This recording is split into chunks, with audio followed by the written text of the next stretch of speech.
నమస్తే రమగారు. నమస్తే జయ. రమగారు, కాశీ మజిలీలు కొంత గ్యాప్ ఇద్దాం అనుకున్నాం కదా.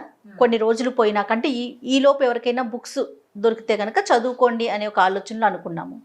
మరి కొత్త సిరీస్ ఏదైనా స్టార్ట్ చేద్దాం రమగారు. ఎక్కువగా కాకుండా కొన్ని కథలు, కొంచెం తక్కువ కథలు ఉండేలాగా, తక్కువ భాగాలు ఉండేలాగా. సరే, అంటే మనకి మహాభారతంలో అంతర్గతంగా ఉన్నది అని చెప్పుకోవచ్చు ఓ కథ. నేను చెప్పబోయేది ఇది ఋగ్వేదంలో ఉందని చెప్తారు. ఋగ్వేదంలో ఊర్వశీ పురూరవ సంవాద సూక్తం అనే ఒక భాగం ఉంది. వాళ్ళిద్దరూ డిస్కషన్ పెట్టుకున్న ఒక సంవాద సూక్తం, దాని పేరు ఉందంటారు. అయితే కథ చాలా బాగుంటుంది, వెరీ ఇంట్రెస్టింగ్ లవ్ స్టోరీగానే చెప్పాలి. అయితే ఇది ఇంచుమించుగా మనకి నలదమయంతుల కథ లాంటి టర్న్స్ తీసుకుంటుంది. మనుషులు, వ్యక్తులు ఏ సమస్యనైనా ఎట్లా జయించగలుగుతారు, ఎలాంటి వాడైనా తన మీదకి ఏదైనా సమస్య వస్తే ఓపికగా ధర్మాన్ని విడవకుండా సహనంతో ఉన్నవాడు ఎట్లా జయిస్తాడు అని చెప్పడానికి మనకి మహాభారత మన పురాణాల్లో హరిశ్చంద్రుడి కథ, తర్వాత ఏమో నలుడి కథ, అట్లా ఈయన కథ కూడా ఓపికగా ఉన్నవాళ్ళు ఎట్లా గెలుస్తారు అనేది పురూరవుడి కథ. చాలా ఇంట్రెస్టింగ్గా ఉంటుంది. రకరకాల ఇవి వస్తాయన్నమాట, కొత్త కొత్త ఎలిమెంట్స్, విచిత్రంగా కూడా అనిపిస్తుంది కొంత. ఓకే. పూర్వం వైవస్వత మనువు, వైవస్వత మను అంటే వివస్వతుడు, అంటే సూర్యుని కుమారుడు యొక్క కుమారుడు. సూర్యుని కుమారుడు వివస్వతుడు, వివస్వతుని కుమారుడు వైవస్వతుడు అంటారు. వైవస్వత మనువు ఆయన ఏంటంటే భూలోకంలో చాలా గొప్పగా రాజ్యం చేసేట. ఆయన ఎంత ధర్మాత్ముడు, ఎంత పుణ్యకీర్తో, ఎంత అత్యద్భుతమైన రాజు. వివాహితుడు, కానీ ఆయనకి సంతానం కలగలేదు. చాలా కాలం సంతానం కోసం ప్రయత్నం చేసి చేయగా చివరికి ఆయనకి బ్రహ్మదేవుడు దగ్గరికి ప్రార్థించాడు. కులగురువుని ప్రార్థించమన్నారు. కులగురువు వీళ్ళకి వశిష్ఠుడు. సూర్యవంశీయులందరికీ కులగురువు వశిష్ఠుడే. మనకి రాముల వారికి కూడా కులగురువు వశిష్ఠ మహర్షి. ఆ దిలీప మహారాజు కూడా వశిష్ఠుడి దగ్గరికి వెళ్ళాడు, అట్లా చెప్పుకుంటాం. అయితే ఈ వశిష్ఠుడి దగ్గరికి వెళ్ళేసరికి ఆయన ఏమన్నాడంటే, అయ్యా, పరమేశ్వరుణ్ణి ఉద్దేశించి పుత్రకామేష్టి యాగం చేయమన్నాడు. మనకి చరిత్రలో పుత్రకామేష్టి ప్రఖ్యాతమైంది, దశరథ మహారాజు చేసింది. ఆయనకి శ్రీరాముడు, రామలక్ష్మణ భరత శత్రుఘ్నులు పాయసం ద్వారా జన్మించాడు. అలాంటి కథలు మనం కొన్ని ఉన్నాయి. మనకి పుత్రకామేష్టి చేసిన రాజుల కథలు చాలానే ఉన్నాయి. అందులో ఈ వైవస్వత మనువు చేసింది కూడా ఒక పుత్రకామేష్టి. ఈ పుత్రకామేష్టి యాగం చేసేటప్పుడు చాలా విశేషమైనది. అది ఒక నెలలో వారంలో అయ్యేది కాదు, సంవత్సరాలు పడుతుంది ఆ యాగం చేయటానికి. ముందు ఒక స్థలాన్ని దున్ని మూడు పంటలు వేయాలి. ఆ పండిన ధాన్యాన్ని కోసిన తర్వాత 3 సంవత్సరాలు దాన్ని ఖాళీగా ఉంచడం, అట్లా ఉందన్నమాట నియమం. ఆ తర్వాత ఆ ధాన్యంతో ఇక్కడ ఇది మొదలు పెట్టాలన్నమాట.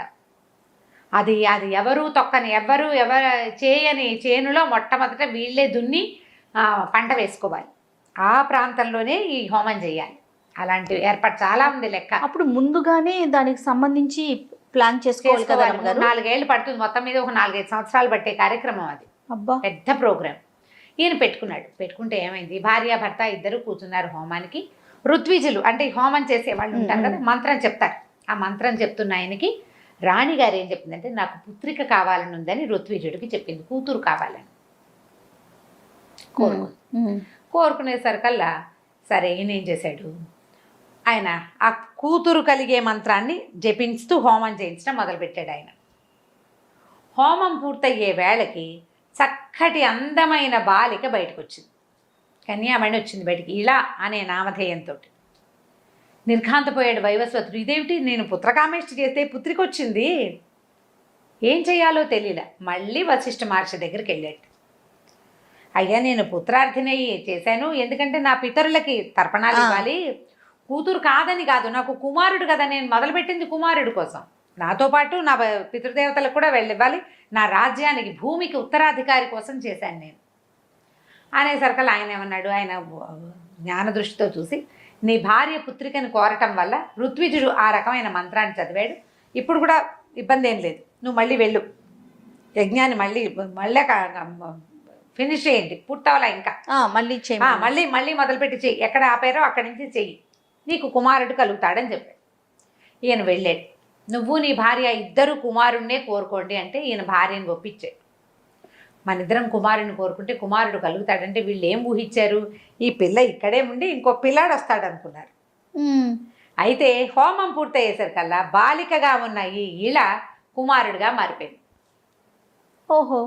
పిల్ల ఇలా అబ్బాయిగా మారింది. ఏముంది ఇంకా సరే, నృతద్యుమ్నుడు అని పేరు పెట్టిన, నృతద్యుమ్నుడు అతని పేరు. ఆ అబ్బాయిని పెంచుకున్నారు. అబ్బాయి చాలా విశేషంగా చక్కగా రాజ్యం చేస్తున్నాడు, చాలా యువరాజు అయ్యాడు, పెద్దవాడయ్యాడు. ఈయన కుమారుడు కలిగిన సంతోషంలో తర్వాత ఈ అబ్బాయికి పట్టాభిషేకం చేసేసి ఆయన భార్య భర్త ఇద్దరు కలిసి అడవుల్లోకి వెళ్ళిపోయారు. వానప్రస్థాశ్రమం అప్పట్లో ప్రఖ్యాతమైంది. అందరూ కుమారులకు రాజ్యం ఇవ్వడం, వానప్రస్థం స్వీకరించడమే. స్వీకరించి వెళ్ళిపోయారు. వెళ్ళిపోతే ఈ నృతద్యుమ్నుడికి పెళ్ళైంది. భార్య తను చాలా సంతోషంగా హాయిగా ఉండేవాడు. అయితే ఈయన మంచి గొప్ప రాజు, తండ్రి కంటే ఎక్కువ పేరు తెచ్చుకున్నాడు. ఈ పేరు తెచ్చుకున్న క్రమంలో ఏమైంది, ఒకనాడు ఆ చుట్టుపక్కల గ్రామాల్లో చాలా మృగయా వినోదం చాలా బాగుందని, అడవుల నిండా బోల్డన్ని జంతుజాలాలు ఉన్నాయని, అడవి చాలా సౌహాయమానంగా ఉందని రకరకాల వార్తలు వచ్చినాయి. సరే భార్యకి చెప్పి నేను వేటకెళ్ళొస్తానన్నాడు. సైన్యంతో కలిసి వేటకు బయలుదేరాడు.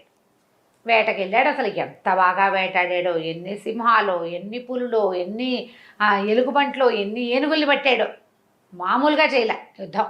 ఆ వేట బ్రహ్మాండంగా జరిగింది. సాయంకాలం అయింది, చీకటి పడేసరికల్లా అక్కడ ఒక బ్రహ్మాండమైన అత్యద్భుతమైన తోట ఒకటి కనపడింది. ఈయన ఆ తోటలోకి ప్రవేశించాడు రిలాక్స్ అవ్వడం కోసం. లోపల నీళ్లున్నాయేమో చూద్దామని. లోపలికి వెళ్ళగానే ఈ సైన్యం అంతా చూస్తుండగా ఆయన స్త్రీగా మారిపోయాడు, అమ్మాయి అయిపోయాడు. మగవేషం వేసుకున్న ఆడ మనిషి నుంచుంది అక్కడ. ఆయనకి లోపలికి నడిచి వెళ్ళిపోయాడు. మిగిలిన వాళ్ళంతా నిర్ఘాంతపోయి చూస్తున్నారు. లోపలికి వెళ్ళిన తర్వాత ఆయన అక్కడ ఉన్న సరోవరంలో తన ప్రతిబింబం చూస్తున్నాడు. తను స్త్రీగా మారిపోయినట్టు ఆయనకి తెలిసిపోయింది. వెనక్కి వచ్చినా ఏ ప్రయోజనము లేకుండా పోయింది. సైన్యం అంతా చూసింది ఈయన ఇట్లా మారిపోవటం. ఓహో. అందరూ పరిగెత్తుకుంటూ పోయారు. ఇప్పుడు ఈ ఆడవేషంతో బయటికి ఏం వెళ్తాడు రాజు? స్త్రీ శరీరంతో సిగ్గుపడి లోపలే ఉండిపోయాడు ఆ తోటలోనే, అడవిలోనే. వీళ్ళంతా పరిగెత్తుకుంటూ వెళ్ళి రాణికి చెప్పారు, మహారాణి రాజుగారు ఒక తోటలోకి ప్రవేశించారు, చాలా అత్యద్భుతమైన వనంగా ఉంది, అందులోకి ప్రవేశించగానే స్త్రీగా ఆయనతో కొంతమంది వెళ్ళారు, వాళ్ళందరూ ఆడవాళ్ళు అయిపోయారు. ఓహో. లోపలతో కొద్దిగా అంగరక్షకులు వాళ్ళు వెళ్తారు కదా. రాజు స్త్రీగా మారిపోయాడు అనగానే ఆవిడ వలవలా ఏడ్చింది. ఇదేమిటి, ఇది ఎక్కడా లేని విడ్డూరం ఎలాగైపోయింది అని ఈవిడ ఏడ్చి వశిష్ఠ మహర్షి దగ్గరికి పరిగెత్తింది. అయ్యా ఏం చేయాలి, ఇట్లా అయిపోయింది, ఏం జరిగింది? ఆయన జ్ఞాన దృష్టితో చూసి ఏం చెప్పాడంటే, అది కుమారవనం. పార్వతీదేవి అక్కడ స్నానానికి వస్తుంది. ఆవిడకి ఒక మాట కోపం వచ్చి కుమారవనంలోకి ఏ మగవాడు ప్రవేశించినా వాడు స్త్రీగా మారిపోతాడని శపించింది. అంబికా శాపగ్రస్తమైనటువంటి వనం అది. ఆ కుమారవనంలోకి ఏ మగవాడు వెళ్ళినా వాడు ఆడదిగా మారిపోవాల్సిందే, వేరే దారి లేదు వాడికి, ఇంకా లేదు, తరుణోపాయం లేదు వాడి జీవితానికి, ఇంకంతే సంగతులు. కానీ వశిష్ఠుడు ఏం చెప్పాడంటే, నీ భర్తకి మాత్రం తరుణోపాయం ఉంది, తారణోపాయం ఉంది, దీని నుంచి తప్పించుకోగలడు, సమయం పడుతుంది. నువ్వేం చేస్తావంటే వెళ్ళిపో రాజ్యానికి, ఉన్న మంత్రులతోటి రాజ్యాన్ని కాపాడుకో, నిత్యము దానము, తర్వాత ఏమో పూజాధికాలు చేయి, భర్త మీదే దృష్టి పెట్టుకుని ఉండునమ్మా, కొంతకాలంలో అనతి కాలంలోనే నీ భర్త నీ దగ్గరకు వస్తాడు, మామూలు సాధారణ పురుష రూపంతో అని చెప్పాడు. ఈ లోపల వనంలో మారిపోయిన నృతద్యుమ్నుడు ఎవరిగా మారాడు? ఇళగా మారాడు. అతను పుట్టింది ఎలాగా? ఇళాదేవిగా పుట్టాడు. ఆ ఇళ అనే పేరుతోటి స్త్రీగా ఉండిపోయాడు. అక్కడక్కడే తిరిగేవాడు. ఈ తిరిగిన తర్వాత ఏముంది, అక్కడ ఒంటరిగా తిరగగా ఈ అంబికావనం నుంచి చుట్టుపక్కల అడవుల్లో తిరుగుతుంటే బుధుని యొక్క ఆశ్రమం ఉంది. బుధుడు ఎవరు? చంద్రుని యొక్క కుమారుడు, తారాచంద్రుల కుమారుడు బుధుడు. అతను తపస్సంపన్నుడుగా ఉన్నాడు, ఉండి తపస్సు చేసుకుంటున్నాడు. ఆ ఆశ్రమంలోకి ప్రవేశించింది ఇలా ప్రవేశించి పరమాద్భుత సౌందర్యవతి ఈవిడ. యజ్ఞంలోంచి పుట్టింది కదా, యజ్ఞంలోంచి పుట్టింది, పైగా సూర్యుని యొక్క వంశంలో పుట్టిన ఆవిడ. ఈ పరమాద్భుత సౌందర్యవతికి లోబడిపోయాడు బుధుడు. మగవాడైనా ఆ స్త్రీ రూపంలోకి మారిపోయిన ఈ నృతద్యుమ్నుడు ఇలా కన్యా స్వరూపంతో బుధునితో కలిసి గాంధర్వ వివాహం చేసుకుని అక్కడ స్థిరపడిపోయాడు. కొంతకాలానికి ఆవిడకు ఒక కుమారుడు కలిగాడు. ఈ కలిగిన కుమారుడు పేరు పురూరవుడు. ఈ పురూరవుడు ఏమంటే, పిల్లవాడు కొంచెం పెద్ద అయ్యాక బుధుడు, నేను ఇంకా తపస్సు చేసుకుంటాను, సంసార సౌఖ్యాలు అనుభవించాను, తపస్సుకి నేను వెళ్ళిపోవాల్సిన సమయం ఆసన్నమైందని ఆయన దారిని ఆయన భార్యని కుమారుని వదిలిపెట్టి వెళ్ళిపోయాడు. ఈ ఇళ కుమారుని వెంట పెట్టుకుని తన వశిష్ఠ మహర్షి దగ్గరికి వెళ్ళి ఇంకా ఈ జీవితం మీద నాకు ఇంకా ఆసక్తి లేదు, బుధుడు వెళ్ళిపోయాడు, ఈ పిల్లవాడు నాతో ఉన్నాడు, మరి నేను మరి పురుష రూపంలోకి మారేందుకు ఏదైనా ఉపాయం చెప్పమని అడిగితే ఈసారి వశిష్ఠ మహర్షి ఏం చేశారంటే, పురూరవుడు భావి చక్రవర్తి అవుతాడు, అతనికి కనపడుతున్నాయి ఆ లక్షణాలు, ఇతనికి ఇప్పుడు ఈ స్త్రీ రూపంలో ఉన్న ఆవిడ తీసుకెళ్తే అక్కడికి వెళ్ళి ఆవిడేం చేస్తుంది అప్పుడు పరమేశ్వరుని ప్రార్థిస్తే పరమేశ్వరుడు ప్రత్యక్షమై ఏమిటి నీ సంగతి అంటే అప్పుడు చూపించాడు అనమాట. ఈ అమ్మాయి ఇట్లా ఈయన వాళ్ళ తండ్రి పుత్రకామేష్టి చేస్తే స్త్రీగా జన్మించిన తర్వాత పురుషుడిగా మారింది, అతను రాజ్యం చేసుకుంటున్నాడు, భూలోక చక్రవర్తిగా ఉన్నాడు, మరి ఇలా అయ్యింది, ఈ అంబికా శాపాన్ని మరలించమని అడిగితే ఆయన ఏమన్నాడంటే, చాలా మంచిదే, కానీ అంబికా శాపాన్ని మరలించడం మన వల్ల అయ్యే పని కాదు, అది మరలించలేము, కాకపోతే ఒక అవకాశం ఇస్తాను, ఇతను పురుషుడిగా మారుతాడు, 3 నెలలకు ఒకసారి 3 రోజులు మాత్రం స్త్రీగా ఉంటాడు, అంతే సడలించగలను, పూర్తిగా సడలించడం మన వల్ల కాదు, అంబిక శాపాన్ని మరలించడం మన వల్ల అయ్యే పని కాదు, అమ్మవారు తెప్పించింది ఓహో అని చెప్పాడు పరమేశ్వరుడు. ఈయన సంతోషించాడు, వశిష్ఠుడు సరేనన్నాడు. ఈ మన నృతద్యుమ్నుడు కూడా ఈళ్ళ కూడా ఏమందంటే, అది మంచిదే, పోనీక అదైనా నయమే కదా, అదైనా నయమే, నేను కనీసం రాజ్యానికి వెళ్ళి నా భార్యను చూసుకోగలుగుతాను, రాజ్యాన్ని కాపాడుకోగలుగుతాను, పిల్లాడు పెరగాలి, ఇంకా చిన్న పిల్లాడు, వీడు పెద్ద అయ్యాక వీడికి రాజ్యం అప్పచెప్తా, తర్వాత సంగతి తర్వాత చూసుకుందాం, కానీ మీ వల్ల పరమేశ్వరునే కదా సాక్షాత్కారం కలిగింది, ఈ ఇలా స్వరూపంలో ఉండటం వల్ల ఇది నాకు మేలే చేసింది, నా పిల్లాడికి కూడా మేలే చేస్తుంది అని చెప్పి నమస్కారం చేసి నృతద్యుమ్నుడిగా మారిపోయి కుమారుడైన పురూరవుడిని తీసుకుని తన నగరానికి వెళ్ళిపోయాడు. భార్య సంతోషించింది, ప్రజలంతా సంతోషించారు. ఈ రహస్యంగానే వాళ్ళ మధ్య ఉండిపోయింది. తర్వాత ఆయనకు 4 కుమారులు కలిగారు. ఈ పురూరవుడు పెద్ద కుమారుడుగానే చెలామణి అయ్యాడు, జ్యేష్ఠుడిదే కదా రాజు యొక్క కుమారుడు. పురూరవుడు రాజు అయ్యాడు. పురూరవుడు రాజు అవటం, చిన్న రాజు అవటం మామూలు ఏదో సుమారుగా అవటం కాదు, బ్రహ్మాండమైన చక్రవర్తి అయ్యాడు, చాలా అత్యద్భుతమైన గుణాలు కలిగినవాడు. ముందు పుట్టకే అతను ఈ బుధుని ఆశ్రమంలో ఇక్కడ పుట్టడం వల్ల అతను ముందు నుంచి తపశ్చర్య మీద చాలా ఆసక్తి ఉంది, తపస్సు చేసుకోవటం మీద. చక్రవర్తిగా ఉన్నప్పటికీ చాలా ధర్మపరుడుగాను, తపస్సంపన్నుడుగాను, దైవభక్తి పరాయణుడుగాను ఉన్నాడు. అయితే ఆ కాలంలో ఏమైందట, స్వర్గంలో ఒక కథ జరిగింది. ఏమంట అది, ఒకసారి స్వర్గంలో చాలా పెద్ద సభ జరిగినప్పుడు రంభ, ఊరసి, మేనకా, తిలోత్తమ వీళ్ళంతా నాట్యాలు చేస్తూ ఉన్నారు. అక్కడికి అగస్త్య మహర్షి వచ్చేసరికల్లా అందరూ ఆయనకు దండం పెట్టారు. ఊర్వశి పెద్దగా దండం పెట్టుకోలేదు, ఆయన్ని పెద్ద పాటించలే. ఎందుకంటే ఊర్వశి ఎవరి నుంచి పుట్టింది, నారాయణుని తొడ నుంచి పుట్టింది. ఆవిడ వీళ్ళలాగా మామూలుగా పుట్ల, పాలకడల్లో నుంచి రాలేదు ఆవిడ. రంభాది అప్సరోగణం అంతా పాలకడల్లో నుంచి వచ్చింది, లక్ష్మీదేవి వెనకాల వచ్చారు అప్సరసలు. కానీ ఊర్వశి మాత్రం వాళ్ళ అప్సరసలని జయించడానికి నారాయణుడి తొడ నుంచి, ఆయన తొడ మీద కొట్టుకున్నాడు, ఊరువులో నుంచి జన్మించింది. దాంతో కొంత అహంభావం ఉందన్నమాట. ఆమె నమస్కరించకపోయేసరికల్లా అగస్త్యుడు అన్నాడు, తలపొగరు అరిషడ్వర్గము ఉండవలసింది మానవులకి, నువ్వు మానవకాంతవి కాదు, భగవంతుని తోడ నుంచి జన్మించిన అప్సరసవి, వినయం ఉండద్దు నీకు, వినయం లేదు, మానవులకు ఉండేటువంటి అరిషడ్వర్గము నిన్ను బాధిస్తుంది, మానవకాంత వైపు, మానవునికి భారీగా ఉంటే కానీ నీకు ఈ లక్షణం పోదని శపించాడు. శపించేసరికల్లా మరి ఋషి శాపం ఎలా అంటే, విష్ణుమూర్తి చక్రాన్ని తప్పించుకోవచ్చు, శివుడు త్రిశూలం నుంచి తప్పించుకోవచ్చు, ఋషి శాపం నుంచి దేవతలు కూడా తప్పించుకోలేరు. విష్ణువు శివుడే తప్పించుకోలేకపోయారు కదా, ఇంకా వీళ్ళేముంది, ఈవిడ ఇంకేం చేస్తుంది, భూలోకానికి ప్రయాణమైంది. ఎవరో ఒకళ్ళ మనిషితో గడపాలి ఆవిడ శాపం ప్రకారం. నారదుడు కనిపించి నారదుడు ఏమన్నాడంటే, వారా వీరా ఎందుకు వెళ్తావమ్మా, పురూరవ చక్రవర్తి మహాద్భుతమైన వాడు, రూపజిత మన్మధుడు, ఆయన చూస్తే మన్మధుడు కూడా కళ్ళు మూసుకోవాల్సిందే, అంత అందంగా ఉంటాడు, అక్కడికి వెళ్ళు, చక్రవర్తి భార్యగా చలామణి అవుతావు, జీవితం కూడా అత్యద్భుతంగా ఉంటుంది. మామూలు మానవుడు రకరకాల భావోద్వేగాలున్న మానవులు కాకుండా ఇట్లా అత్యద్భుతమైన వ్యక్తిత్వం కలిగిన వాడు, చాలా గొప్ప ప్రతిభావంతుడు, పైగా విపరీతమైన జన్మ ఉన్నవాడు, సాధారణంగా మనుషులందరిలాగా పుట్టినవాడు కాదు, అపురూపమైన జన్మ, అతని దగ్గరికి వెళ్ళమని చెప్పాడు. చెప్పేసరికల్లా ఈవిడేం చేసింది, ఈ పురూరవ చక్రవర్తి వ్యాహ్యాళికి వెళ్తే ఆయనకి వివాహం కాలే అప్పటికి, చిన్నవాడే. వ్యాహ్యాళికి తోటలోకి వెళ్తే ఆ తోటలోకి ప్రత్యక్షమైంది. ఈ అద్భుత సౌందర్యవతిని చూసేసరికల్లా భగవంతుని తొడ నుంచి పుట్టిందంటే మరి ఏమిటి సామాన్యంగా ఉంటుందా ఆవిడ అందం అంతా సాటి లేని అందం అనమాట, ఇలా సాటి లేని అందం ఆవిడది. ఇక ఆయన మైమరిచిపోయాడు ఆవిడని చూసి. ఎవరు ఏమిటని అడిగితే, నేను ఊర్వశిని, అప్సరోగణంలో ఉంటాను, దేవేంద్రుడి కొలువులో ఉండేదాన్ని, నాకు ఒక ఋషి శాపం, అగస్త్య మహర్షి శాపం, ఆ ప్రకారంగా నేను భూలోకానికి వస్తుంటే నారద మహర్షి నీ గురించి చెప్పాడు, నీతో ఉందామని వచ్చానని చెప్పింది. ఇక విపరీతంగా మోహంలో పడ్డాడు ఆయన. అయితే ఆవిడేమందంటే, నీతో ఉంటాను నేను, కానీ నేను ఎప్పటికైనా వెనక్కి వెళ్ళిపోవాల్సిన దాన్ని, అంటే ఎప్పటి వరకు ఉంటావు అన్నాడు.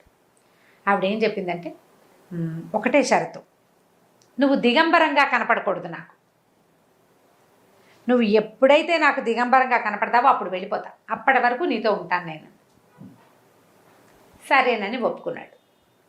ఆవిడతో పాటే ఉండిపోయాడు. హాయిగా తిరుగుతూ ఉండేవాడు. చాలా కాలం గడిచిపోయింది. దేవేంద్రుడు ఆయనకి ఏమిటి ఊర్వశి లేక సభ బోసిపోయింది. ఆవిడని తెచ్చేసుకోవాలి వెనక్కి ఎలాగైనా. మరి తెచ్చుకోవాలంటే ఎట్లా? ఆవిడకి ఈ పురూరవుడి మీద విసుగు పుట్టాలి, లేదా ఇష్టం రావాలి. అయితే ఏ కారణంతో ఊర్వశి వెనక్కి వస్తుందో ఆయన తెలుసుకున్నాడు. వెనక్కి రావడానికి ఒక క్లాజ్ పెట్టింది. ఆ క్లాజ్ ప్రకారం ఊర్వశిని తేవడానికి ఒక ఉపాయాన్ని పన్నారు. ఆ పన్నిన ఉపాయం ప్రకారం ఊర్వశి దగ్గరికి గంధర్వులు వచ్చారు. నిన్ను దేవేంద్రుడు వెనక్కి రమ్మంటే, ఆవిడ కూడా చాలా కాలం అయిపోయింది భూలోకంలో ఉన్నాను, ఆవిడకి స్వర్గం మీద మనసు పోతోంది, స్నేహితురాళ్ళ మీదకి మనసు పోతోంది, దేవేంద్రుడి మీద మనసు పోతోంది. ఆవిడకి ఇంకా బోళ్ళంతమంది స్నేహితులు ఉన్నారు. స్వర్గ సౌఖ్యం వేరు, మానవ సౌఖ్యాలు వేరు. మానవ జీవితం వేరు, స్వర్గ సౌఖ్యం వేరు కదా.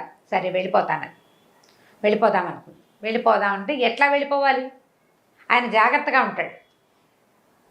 ఆయనకు ఆ ఒళ్ళు తెలియనితనము అవి రాలా ఇప్పటిదాకా, ఆ పరిస్థితి కల్పించాలి. సరే ఏం చెప్పిందంటే, నేను 2 పెంపుడు మేకలు ఉన్నాయి నా దగ్గర, గొర్రెలను కూడా చెప్తారు కొన్ని కథల్లో, 2 మేకలో గొర్రెలో పిల్లలు అవి పెంచుకుంటుంది, వాటిని రక్షిస్తాడు రాజు, మాకు దగ్గరలోనే ఉంటాయి అవి, వీటిని ఎత్తుకెళ్ళిపోండి.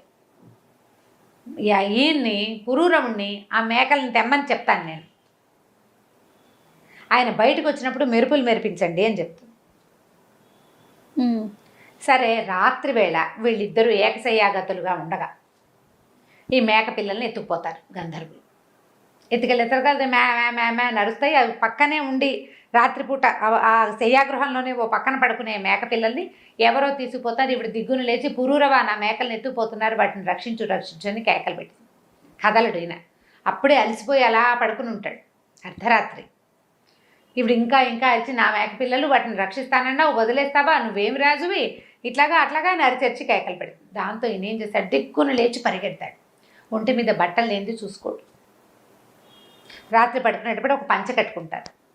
ఈ లేచే సంరంభంలో అది జారిపోతుంది. ఈయనకి ఒళ్ళు తెలియదు. నిద్రలో దిగ్గులు లేచిన వాళ్ళకి ఒళ్ళు పోయి తెలియదు చూడు. పరిగెడతాడు. పరిగెత్తేసరికల్లా ఈయన పరిగెత్తుతూ వెళ్ళేసరికల్లా ఈ మేకలను ఎత్తుకుపోతున్న గంధర్వులు ఇద్దరు మేకలను వదిలిపెట్టేస్తారు. ఆ 2 మేకల్ని 2 చంకల్లో ఇరికించుకుని వెనక్కి తిరిగి వస్తాడు. ఊర్వశి ఇదిగో నీ మేకలని. సరిగ్గా ఆవిడ ఎదురొచ్చే టైంకి పైకి వెళ్ళిన గంధర్వులు మెరుపుల్ని పిలుస్తారు. ఆ మెరుపుల్లో అర్ధరాత్రి మామూలుగా చీకటి దీపాలు ఉండవు, మెరుపులు మెరిస్తే కదా అవతల వాళ్ళు స్పష్టంగా కనపడేది. ఆ మెరుపుల వెలుగులో 2 మేకల్ని చంకలో పెట్టి ఇరికించుకుని నడిచి వస్తున్న పురూరవ చక్రవర్తిని దిగంబరంగా చూసేస్తుంది ఊర్వశి. నువ్వు వాగ్దాన భంగం చేసావు, నేను వెళ్ళిపోతున్నాను అని చెప్పి వెళ్ళిపోతుంది. చాలా బతిమలాడతాడు, వెళ్ళొద్దు, నన్ను విడిచి ఉండలేను నేను అంటాడు. మరి ఇది తప్పదు కదా, దేవతలు పెట్టిన నియమం.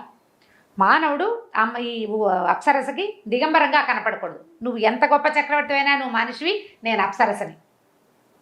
ఒక నియమం పెట్టుకున్నాం మనం, నియమం భంగమైపోయింది. నియమం భంగమయ్యాక ఇంకుండకూడదు నేను, నీ మీద ఎంత ప్రీతున్నా సరేనని ఆవిడ కాస్త వెళ్ళిపోతుంది.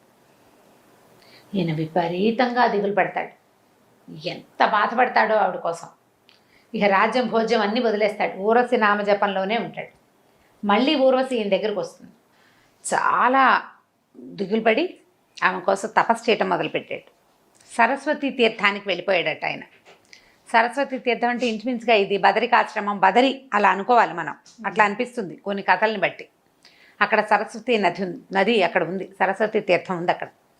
ఆయన అట్లా ఉండి ఆమె తలపుల్లోనే ఉండగా ప్రజలంతా సగంలో అందరూ చెప్పుకునేవాళ్ళ ఊరస్ కోసం ఆయన ఎవరో తపస్సు చేస్తున్నాడు. దేవతల కోసం తపస్సు చేస్తారు, ఊరస్ కోసం తపస్సు చేయటం ఏమిటి?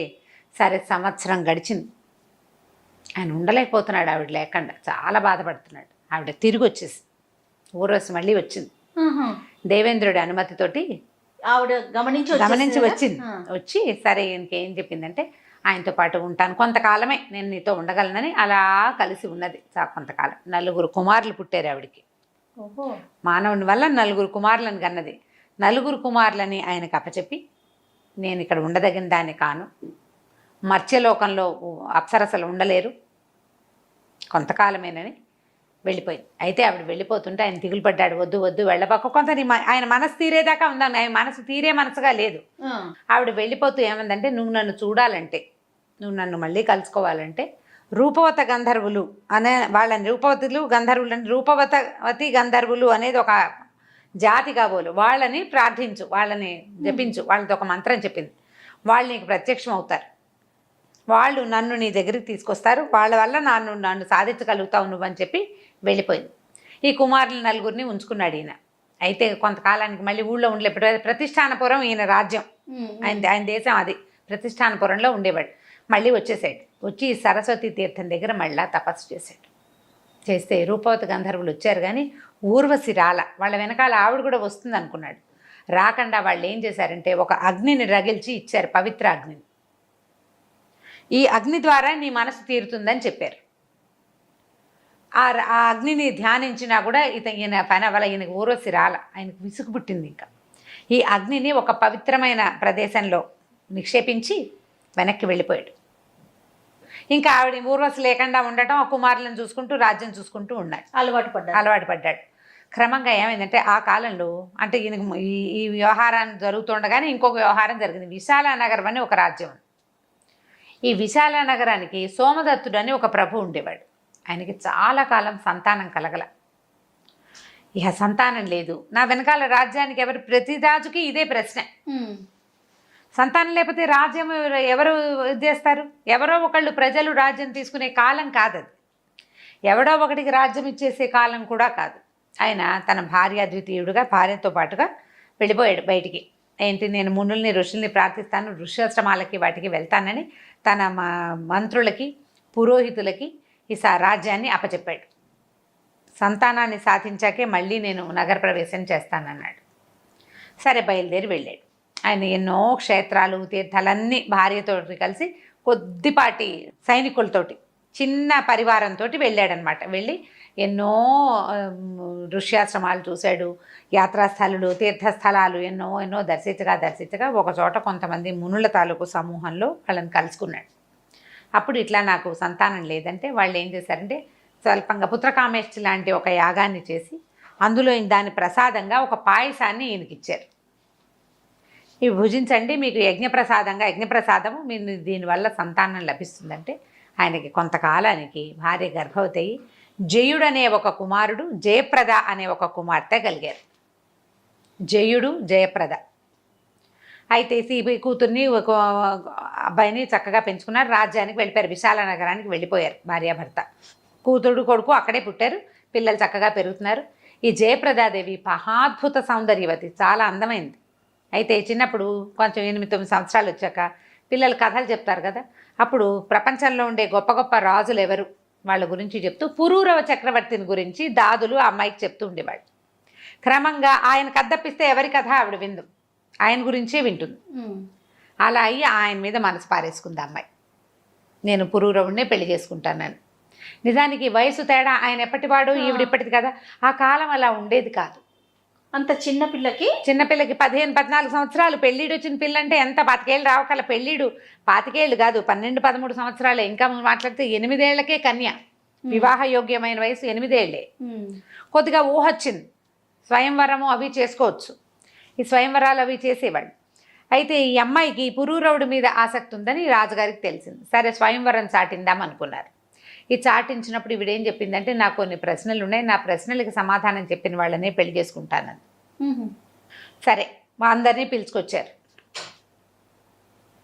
అందరినీ పిలిస్తే ఏమైంది, ఈ పురూరవుడు ఆవిడకి తెలుసు, ఆవిడకి ఈ మొత్తం అందరు రాజుల చరిత్రలు పేర్లు చెప్పారు, ఆవిడ ఎవరిని వరించలేదు. మా అమ్మాయికి ఏవో కొన్ని ప్రశ్నలు ఉన్నాయంటే ఆవిడ అడిగిన ప్రశ్నల్ని సభలో అడిగారు.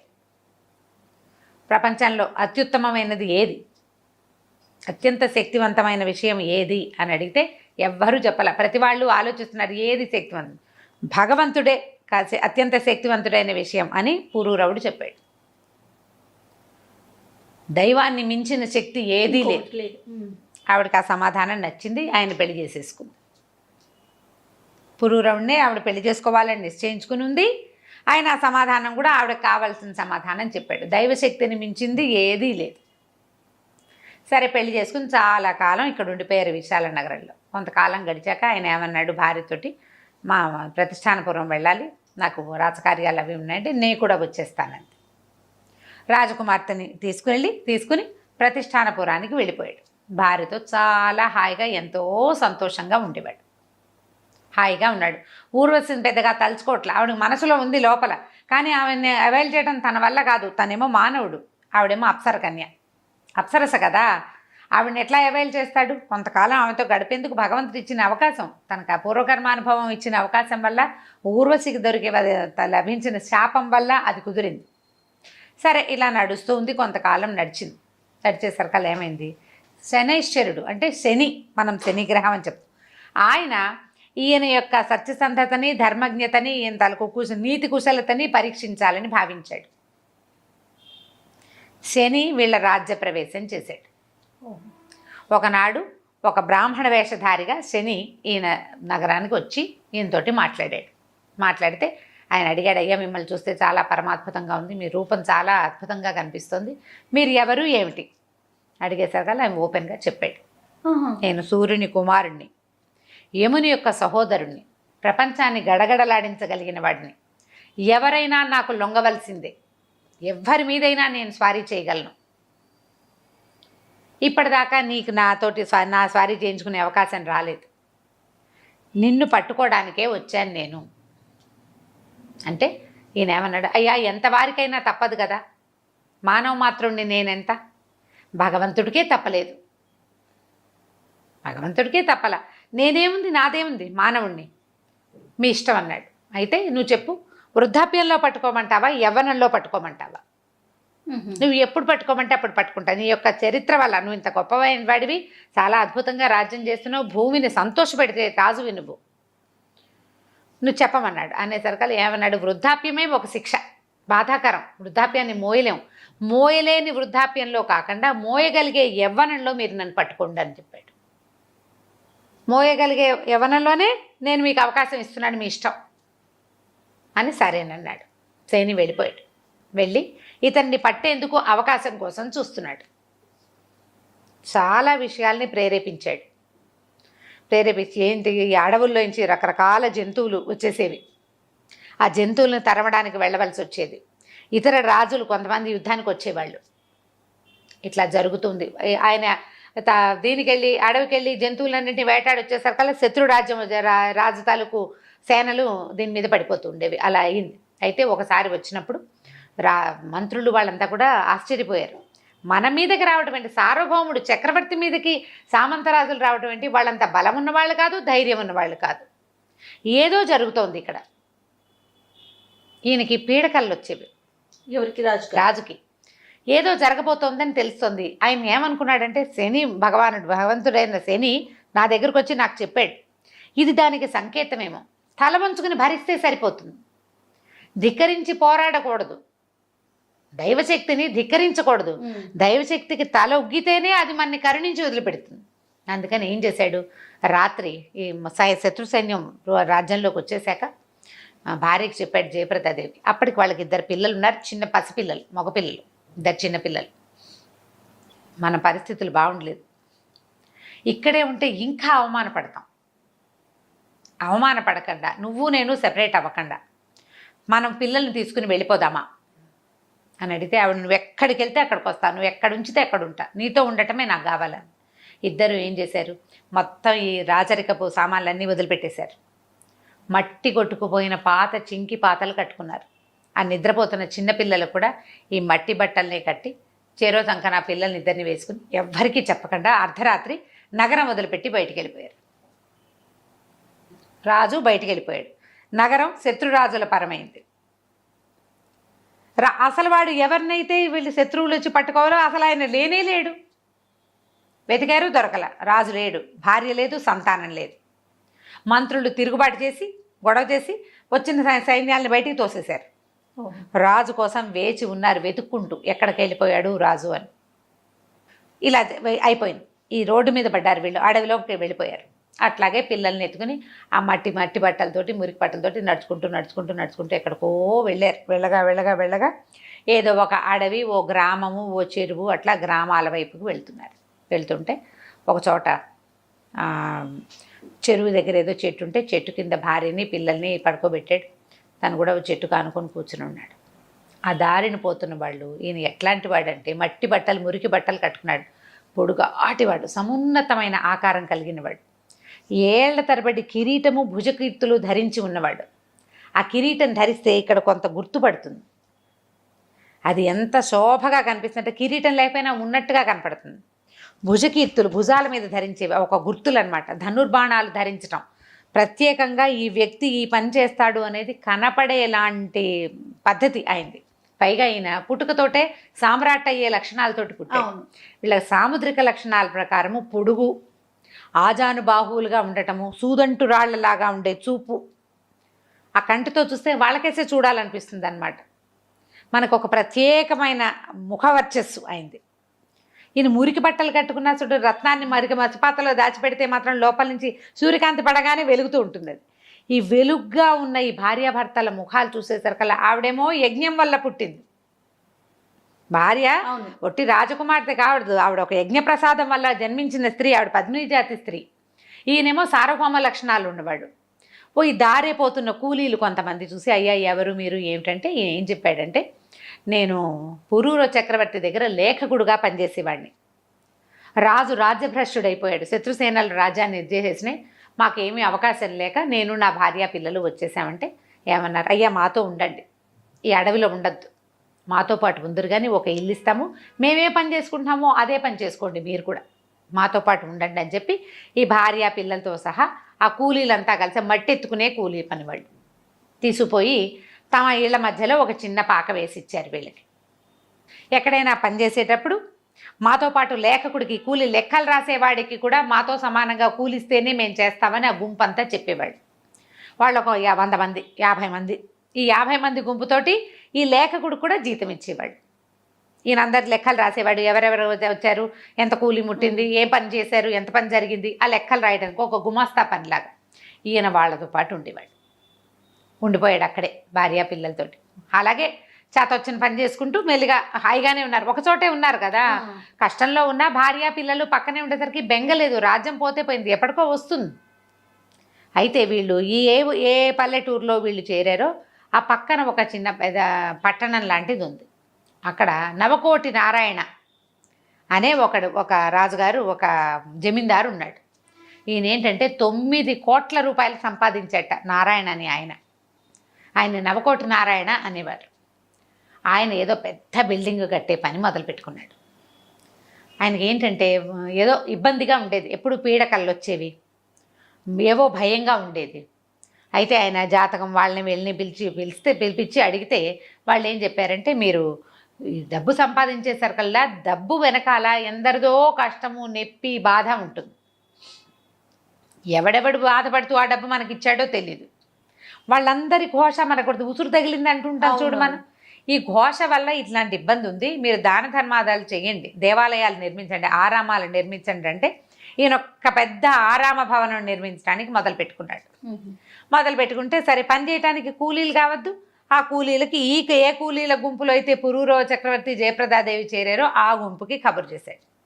వాళ్ళు ఏమన్నారంటే, మేము ఇంతమంది ఉన్నాం, సమూహం మేమంతా వస్తాం, పెద్ద గుంపు వాళ్ళది, మాతో పాటు ఒక లేఖకుడు ఒక ఆయన ఉన్నాడు, మాకిచ్చిన కూలీయే లేఖకుడు కూడా ఇవ్వాలి, మరి అట్లా ఇస్తామంటే వస్తామని అనేసరికి సరే ఒప్పుకున్నాడు. అంతా పోయారు అక్కడ పనికి.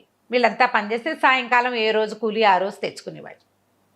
అయితే ఇప్పుడు ఈయన అడవిలో ఎక్కడ నుంచి రాజ్యం నుంచి బయటపడ్డాడు. అడవిలో భార్య పిల్లలు హాయిగా పొద్దున్న రోజు పొద్దుటిపూట అంత ముద్ద అన్నం వండుకుంటున్నారు, తింటున్నారు, మొగుడు పెళ్ళం పక్కపక్కనే ఉన్నారు, పిల్లలు ఆడించుకుంటున్నారు, హాయిగా ఉన్నట్టే కదా. శనీశ్వరుడికి నచ్చలేదు ఇది, వీళ్ళు కొత్త ఇబ్బంది. హాయిగానే ఉన్నారు వీళ్ళు, సుఖంగానే ఉన్నారు, కొత్త ఇబ్బంది, వీళ్ళు తట్టుకోలేని ఇబ్బంది కలిగించాలి. రాజ్యం పోగొట్టడం అనేది ఒక తట్టుకోలేని ఇబ్బంది. రెండో తట్టుకోలేని ఇబ్బంది ఏమిటి, వీడికి పెళ్ళాం నుంచి సెపరేషన్ కావాలి ఈ రాజుకి. ఇది ఆలోచించాడు. ఆలోచించి ఆ నవకోటి నారాయణ బుద్ధిలోకి ప్రవేశిస్తే ఓ రోజు ఆ జరుగుతున్న ఆరామాన్ని పక్కన ఒక కట్టడం ఈయన కూడా కట్టించుకుని అక్కడే ఉన్నాడు. పైన నుంచి చూస్తుంటే కింద పనులు చేస్తున్న ఆడవాళ్ళు కనబడితే వాళ్ళల్లో మసిబొగ్గుల్లో వజ్రంలాగా మెరిసిపోతుంది జయప్రదాదేవి. ఎవర్రా ఏమిట్రా కనుక్కున్నాడు. ఈ లేఖకుడు లేఖ రాసేటువంటి ఆయన యొక్క భార్య అని, ఈ ఎలాగైనా ఈవిని పట్టుకోవాలి. ఆమెని అవైల్ చేయటం కోసం ప్రయత్నం చేయటం మొదలుపెట్టాడు. ఎట్లా, మామూలుగా ఆడవాళ్ళు ఎవరు పనిలోకి రారు, వాళ్ళు ఇళ్ళ దగ్గర ఉంటారు, గుడిసెలు వేసుకుని ఉన్నారు పక్కన, అంతా వచ్చేసారు ఇక్కడికి, చిన్న చిన్న పాకల్లాగా నిర్మిస్తే ఆ పాకల్లో ఉంటున్నారు. మగవాళ్ళు పనిలోకి వస్తారు, సాయంకాలం అయితే డబ్బులు పుచ్చుకుని వెళ్ళిపోతారు, ఆడవాళ్ళంతా దూరంగా ఉంటారు. ఈయన పైన నుంచున్నాడు కాబట్టి కింద కనపడింది. ఇప్పుడు వీళ్ళని తేవాలంటే ఏం చేశాడు, ఇవాళ నుంచి మీ కూలీలు మీ ఆవిళ్ళు వచ్చి తీసుకోవాలి, మగవాళ్ళకి కూలీ ఇవ్వకూడదని నియమం పెట్టుకున్నామన్నారు. సాయంకాలం అయ్యేసరికల్లా కూలీల భార్యలంతా వచ్చి వాళ్ళతో పాటు జయప్రదాదేవి కూడా వచ్చి డబ్బులు తీసుకెళ్ళేవాళ్ళు. ఒక 3-4 రోజులు జనాలంతా అలవాటు పడ్డారు. ఈ తబ్బిట్లా క్యాజువల్గా వెళ్ళి తెచ్చేసుకుంటున్నారు, బాగానే ఉందిగా. ఒక 5-6 రోజులు గడిచేసరికి ఇతను ఏం చేశాడంటే, ఒరే ఈసారి ఇవాళ లేఖకుడి భార్య వస్తుంది, మీ డబ్బులు దొరగారు నారాయణ గారి దగ్గర ఉన్నాయని చెప్పు, అక్కడికి పంపించు, అది లోపలికి వస్తుంది, లోపల రాగానే గదిలోకి తోసి తలిపేసేసి నేను చూసుకుంటాను ఆవిడ సంగతి అన్నాడు. సరే ఏమైంది, ఈవిడ కాస్త వచ్చింది. వచ్చేసరికి అందరికీ డబ్బులు ఇస్తున్నారు. అమ్మ మీకు ఇవ్వాల్సిన డబ్బులు మా అయ్యగారు కొంచెం ఏదో ఎక్కువ వేసి ఇవ్వదలుచుకున్నట్టు లేఖకుడికి అయ్యగారి దగ్గరికి వెళ్ళమంటే రోజు ఆ ఇంట్లోకి వస్తుంది కదా ఆవిడ. అలాగే ఏముంది, ఇక్కడ దాకా అలవాటైంది, మొదట ఇక్కడ కొత్తగా ఉంది, తర్వాత ఏముంది లేని లోపలికి వెళ్ళింది. వెళ్ళేసరికల్లా ఆ వెంబడి పెట్టుకు తీసుకెళ్తున్నవాడు ఆవిడ ఆ గది గుమ్మం దగ్గరికి రాగానే వెంటనే ఆవిడ గదిలోకి ఒక్క తోపు దోసి వెనక నుంచి తలిపేసేసాడు. వేసేసరికల్లా అది పెద్ద అంతఃపురం, లోపల భాగం చాలా పెద్ద గది, ఒక పడక, దాని నిండా పువ్వులు, అక్కడి నుంచి ఏవో పాలు గీలు పళ్ళు గిళ్ళు అగరత్తులు పొగలు అవి వస్తున్నాయి. ఇది ఏకాంత మందిరం, ఎవ్వరూ లేరు, పెద్ద మందిరం. ఇవిడ నిర్ఘాంతపోయింది. ఆవిడకి తెలియని మందిరాల మహారాజు పుత్రిక, మహారాజు భార్య. ఇక్కడ ఏదో జరగబోతోందని తెలిసి ఇక అటు ఇటు దారి చూస్తే ఒకే తలుపు, ఆ లోపలికి వెళ్ళి ఇంకా తలుపులు లేవు, దానికి కిటికీలు కూడా లేవు. కిటికీలు పై ఎత్తునున్నాయి, చిన్న గవాక్షం, పెద్ద కిటికీగా లేదు, చిన్న ఏమంటారు మరి వెంటిలేటర్ లాంటిది ఉంది, అందులోంచి బయటికి వెళ్ళలేరు. ఆవిడ అటు అటు వెతికింది. తీరా చూస్తే ఒక పెద్ద పెట్టు ఉంది అక్కడ, పెట్టె తెరిచి పెట్టుంది. ఈవిడ అమ్మవారిని ప్రార్థించింది, నేను గనక ఈయన మా సోమదత్త మహారాజు యొక్క కూతుర్నై యజ్ఞశేషంగా పుట్టిన దాన్ని అయితే, పురూరవ చక్రవర్తిని మనసావాచా కర్మణ భార్యగా ఆయన్ని ప్రేమించి ఆరాధించిన దాన్ని అయితే, నా భర్త అశేషమైన పుణ్యాన్ని సంపాదించిన వాడైతే, ఆయన ధర్మపరుడైతే, నేను లోపల దిగి దాక్కుంటున్న ఈ మందసం ఆయన ముట్టుకుంటే తప్పిస్తే తెరుచుకోకూడదు. ఎవరు భర్త? నా భర్త ముట్టుకుంటేనే ఇది తెరుచుకోవాలి. నేను ఎంతకాలమైనా సరే అన్నపానీయాలు లేకపోయినా, వస్త్రం లేదు, అన్నపానీయం లేదు, మంచినీళ్ళు కూడా లేవు, గాలి కూడా లేని ఈ మందసంలో నా భర్త వచ్చి తలుపు తెరిచేదాకా నేను జీవించి జలసత్వాలతో ఉండాలి ఇందులో, ఇది భగవంతుడి మీద ఆన అని చెప్పి ఆ పెట్టెలోకి దిగేసి లోపల నుంచి పెట్టె లాగేసేసుకుంది, మూతపడిపోయింది. ఆవిడ పెట్టెలో ఉండిపోయింది. ఈ నవకోటి నారాయణ వచ్చాడు లోపలికి, బయట తలుపు గడి తీసుకుని వచ్చాడు. ఏది తలుపు వెనకాల దాక్కుంది, దాని వెనకాల దాక్కుంది, దేని వెనకాల దాక్కోలేదు, ఎక్కడా లేదు, గవాక్షాలు ఏమీ లేవు, అని లేవు కదా, ఎక్కడ బయటకు వెళ్ళదు. ఈయనకి ఏం తట్టింది, ఈ పెట్టెలో కూర్చుందేమో అని డౌట్ వచ్చింది. ఆ పెట్టె తీయడానికి శత విధాలా ప్రయత్నించాడు, పెట్టె మామూలుగా తను తెరిచి వేసే పెట్టె ఇవాళ ఎందుకు తెరుచుకోవట్లేదో అతనికి అర్థం కాలేదు. అక్కడి నుంచి పని వాళ్ళని పిలిచారు. వాళ్ళు కత్తులు, కటార్లు, పలుగులు, పారలు పట్టుకొచ్చారు. చిత కొట్టినా ఆ చెక్క పెట్టె తెరవబడలా, ఏం చేసినా తెరవబడలేదు. అప్పుడు ఈయనకి స్ట్రైక్ అయింది, ఒకవేళ లేఖకుడు అని పేరుతోటి ఇక్కడ ఉన్నవాడు సామాన్యుడు కాడేమో, అతని భార్య ఆవిడ సామాన్యురాలు కాదేమో, ఆమె కానీ ఇందులోకి వచ్చేసిందా, ఏ ప్రయత్నం చేత ఇది తెరవబట్టలేదు అంటే ఏం శక్తి ఉందో వీళ్ళకి. ఇప్పుడు ఎవరికైనా తెలిస్తే మన నవకోటి నారాయణత్వం పోతుంది. ఏం చేశాడు, ఒరే దీన్ని ఏదైనా పోసి తగలబెట్టేయండిరా అన్నాడు. ఆ పెట్టెని ఆమెను కాల్ చేస్తే కనీసం ఈ అపప్రద ఆమె ఎక్కడ పోయిందో నాకు తెలియదు అని చెప్పేసేయచ్చు. అయితే వాళ్ళు ఏం చేశారు, ఒక క్షణం యువతలకు వచ్చాక అన్నాడు, ఇల్లంతా తగలబెట్టేయండి, మొత్తం తగలబడిపోయింది, ఆమె లోపలికి వచ్చింది తగలబడిపోయింది అని చెప్పచ్చు అన్నాడు. అనేసరికల్లా వీళ్ళు ఏం చేశారు, మొత్తం ఇల్లు నూనె పోసి అంటించేసరికల్లా అది ఆ పక్కనున్న ఇంకో కట్టడం అన్నీ అంటుకుపోయినాయి. కూలీలు కూడా ఆర్పడానికి ట్రై చేశారు, అంతా భగమని మండిపోతుంది. చేయగలిగి కావాల్సిన మంట పెడితే కావాలని పెట్టిన మంట ఎట్లా ఆరుతుంది, ఏదో అనుకోకుండా మండింది అనుకో ఓ పక్కన అంటుకుంటుంది, ఆ కాస్త నీళ్ళు చల్లితే సరిపోతుంది. వీళ్ళు అన్ని పక్కల నూనె పోసి అంటించినప్పుడు పరశురామ ప్రీతి అయిపోయింది, అగ్నిహోత్ర ప్రీతి, అది మొత్తం కాలిపోయింది. కానీ ఆ పెట్టె మాత్రం చెక్కు చెదరల. ఆమె ఎట్లాంటి ఇది పెట్టింది, ఒట్టు పెట్టింది. ఆవిడేమో యజ్ఞశేషంగా పుట్టింది, భర్త ఏమో చక్రవర్తి, ఆయన ధర్మాత్ముడు, నీతిపరుడు, దైవానికి ప్రబలమైన శక్తి, బలమైనది దైవమేనని మనసావాచ నమ్మినవాడు. దానికి తలొగ్గే కదా ఇట్లా రోడ్డు మీద ఉన్నాడు ఇప్పుడు పళ్ళాం పిల్లలతో. తగలబళ్ళ ఏమనుకున్నాడు, దీన్ని సముద్రంలో పారేద్దాం అనుకున్నాడు. ఈ లోపల ఈవిడ ఈ ఉన్న హడావిడిలో భార్య ఎక్కడికి వెళ్ళిందో ఆయన చూసుకోలే. కొద్దిగా ఒళ్ళు తెలిసి ఈ హడావిడంతా సర్దుమింటిది, జయప్రదేది లేదు. ఆవిడ భవనంలోకి వెళ్ళింది, ఆ భవనం మంటల్లో భార్య కాలిపోయింది అనుకున్నాడు ఆయన. అందరూ అదే అన్నారు. ఆమె లోపలికి వెళ్ళింది, కొంతమంది కూలీలు కూడా తగలబడిపోయారు, ఆవిడ కూడా అలాగే అయిపోయింది అనుకున్నారు. వీడు ఈ పెట్టెని సముద్రంలో పారేద్దామని మేఘాల మీద ప్రయాణం పెట్టేసుకున్నాడు. సముద్రం వీళ్ళకి దగ్గరలో ఏం లేదు, ఈ పెట్టెని మోయించుకుని తీసుకెళ్ళాలి. నేను ఈ ఇల్లు కాలిపోయింది, నా మనసంతా చెదిరిపోయింది, నేను ద్వీపాంతరవాసానికి వెళ్తున్నాను అని చెప్పి కూలీలకు చెప్పాడు, మీ దారిని మీరు పని చేసుకోండి అని. చేసుకోమంటే మరి వీళ్ళ దారిని వీళ్ళు ఉంటారు. తన సామాన్లు ఇక్కడ తగలబడిపోయినా ఇంకా ఉన్నాయి ఇళ్ళు బాకిళ్ళు, ఆ సామాన్లతో పాటు ఈ మందసాన్ని కూడా మోయించుకుని తీసుకెళ్ళాడు. ఈ లోపల కూర్చున్న జయప్రదాదేవికి ఏమీ ఇబ్బంది లేదు, స్థిమితంగా కూర్చున్నది. వాళ్ళు కొడుతున్నది తెలుస్తూనే ఉంది, ఏమి తెరవబడలా, కాలింది తెలుస్తూనే ఉంది. ఇది వెచ్చగా గోరువెచ్చగా కూడా వాళ్ళ పెట్టే అంత మంటల్లో కూడా. ఇప్పుడు ఈవిడికి తన సముద్రంలో పడేయడానికి తీసుకెళ్తున్నాడు అనే విషయం తెలిసిపోయి సముద్రం మీదకి ఎక్కించి దాని మీద అంటే నావ మీదకి ఎక్కించి సముద్రం మీద తోసే సమయానికి చెప్పింది నవకోటి నారాయణ, ఎందుకు వృధాగా ఈ ప్రయత్నం చేస్తావు, నా భర్త ముట్టుకుంటే కానీ ఇది తెరవబడదు, నువ్వు ఏ ప్రయత్నం చేసినా సరే ఈ పాపని నిన్ను విడిచిపెట్టదు, నువ్వు పగలగొట్టావు, కొట్టలేకపోయావు, కాల్చావు, తగలబెట్టలేకపోయావు, సముద్రంలోకి పడేసినా నీది నీ వెనకాలే ఉంటుంది, నీ చేసింది నిన్ను వదిలిపెట్టదు, ఈ వృధా ప్రయత్నం మానుకోమని చెప్పింది లోపల నుంచి.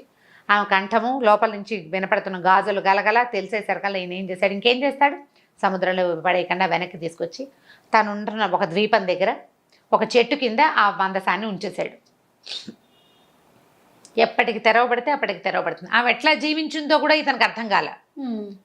ఈవిడ తన తాలూకు గొప్పతనం చెప్పాల, 7 సంవత్సరాల వరకు ఈ పెట్టె తెరవబడదు, 7 ఏళ్ల వరకు నేను ఇందులో జీవించే ఉంటాను. శని 7 ఏళ్ళు, 7 సంవత్సరాల ఒక వ్రతం ఇది.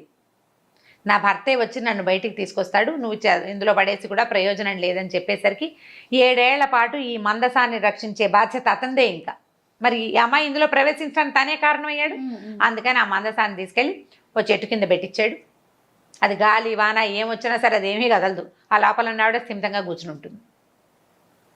సరే అక్కడే ఒక భవంతి నిర్మించుకుని దానికి దగ్గరలోనే అక్కడ ఉండిపోయాడు, ఆ పెట్టెని కాపాడుకుంటూ.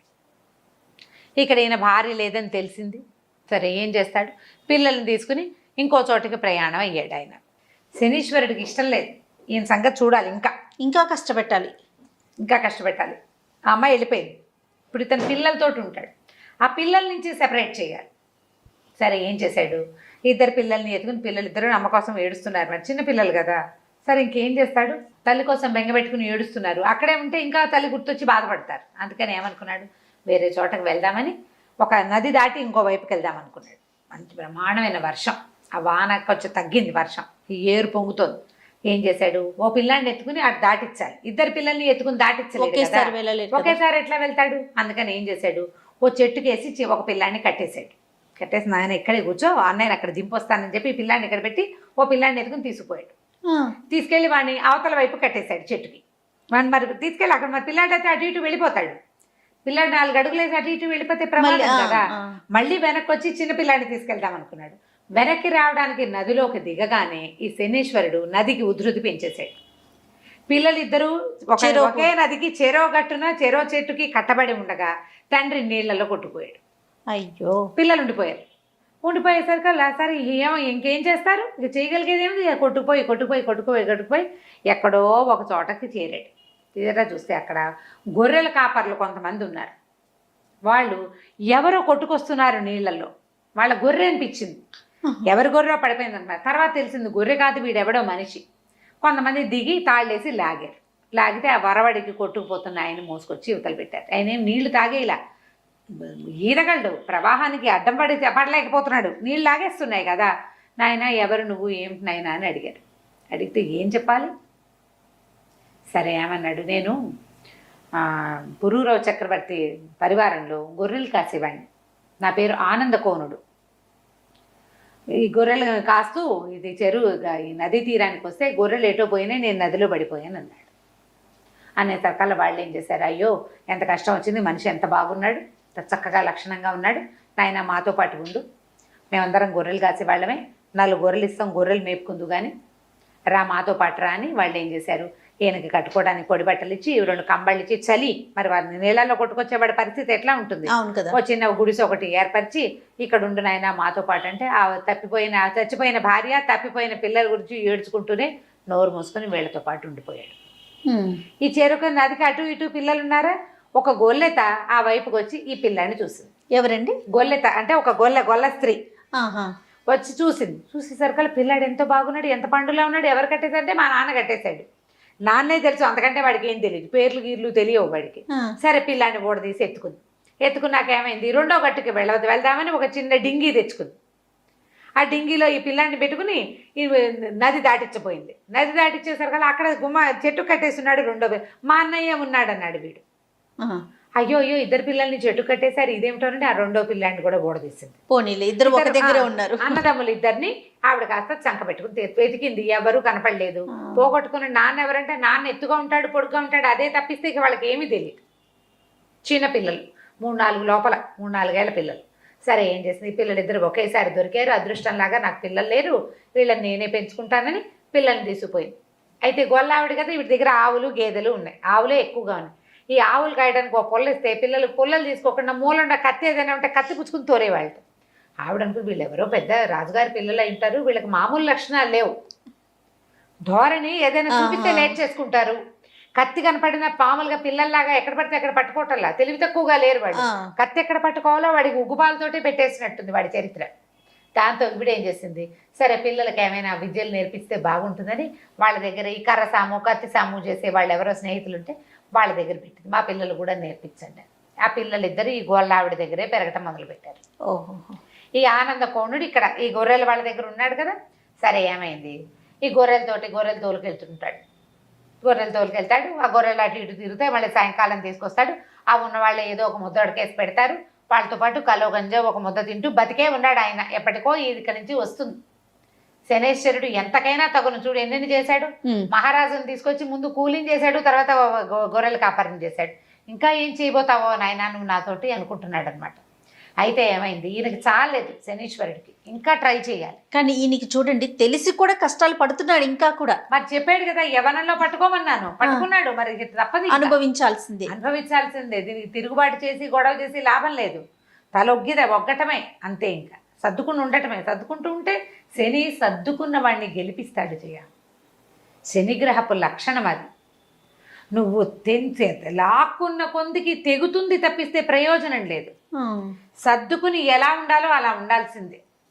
అంటే ఎట్లా కాదు రమ్మగారు, మీ ఉద్దేశం అంటే కష్టం వచ్చినా కూడా దాన్ని అనుభవించాలి. నీకు ప్రారంధ కర్మాన్ని అనుభవిస్తే తీరిపోతుంది కర్మానుభవం. అనుభవించనని దుఃఖపడ్డం వల్ల దుఃఖం ప్లస్ అవుతుంది, కష్టానికి తోడు దుఃఖం ప్లస్ అవుతుంది. దుఃఖపడి నువ్వు పెనుగులాడి అక్కడి పరిగెత్తి ఇక్కడి పరిగెత్తి అదే అవన్నీ చేశారు అయినా నాకు ఇది కాలేదంటావు. నువ్వు చేసేవి చేస్తూనే ఉంటావు క్రియలు. ఇది ఎలా చేయాలి, చేయాల్సిన పని చేసినట్టుగా చేయాలి, దీనికి ప్రతిక్రియగా చేయకూడదు. నేను 4 గుళ్ళు తిరిగాను అయినా నన్ను ఏ దేవుడు కరుణించలేదు అనకూడదు. అసలు భగవంతుణ్ణి ప్రశ్నించకూడదు శని దశ ఉన్నవాడు. తల వంచుకొని వెళ్ళిపోవాల్సిందే. వంచి ఎంత బరువు నువ్వు వంగిన కొద్దీ వేస్తాడు, నువ్వు మోసిన కొద్దీ నువ్వు నచ్చుతావు ఆయనకి. మోసిన కొద్దీ నీకు తర్వాత జీవితం చాలా బాగుంటుంది. నేను అదే అడుగుదాం అనుకుంటున్నా. చాలా బాగుంటుంది తర్వాత జీవితం. శని దశలో నలిగిపోయిన వాళ్ళు ఆ దశ తర్వాత దశలు తిరిగిపోతాయి, వాళ్ళకి దశ తిరిగింది అంటారు చూసావా, అట్లా తిరుగుతుంది. వంగాలి, భగవద్ ప్రార్థనే చేసుకోవాలి, ఎక్కువగా భగవంతుడి పాదాలే పట్టుకోవాలి. ఈ కష్టం గట్టెక్కే మార్గం చూడమనాలి.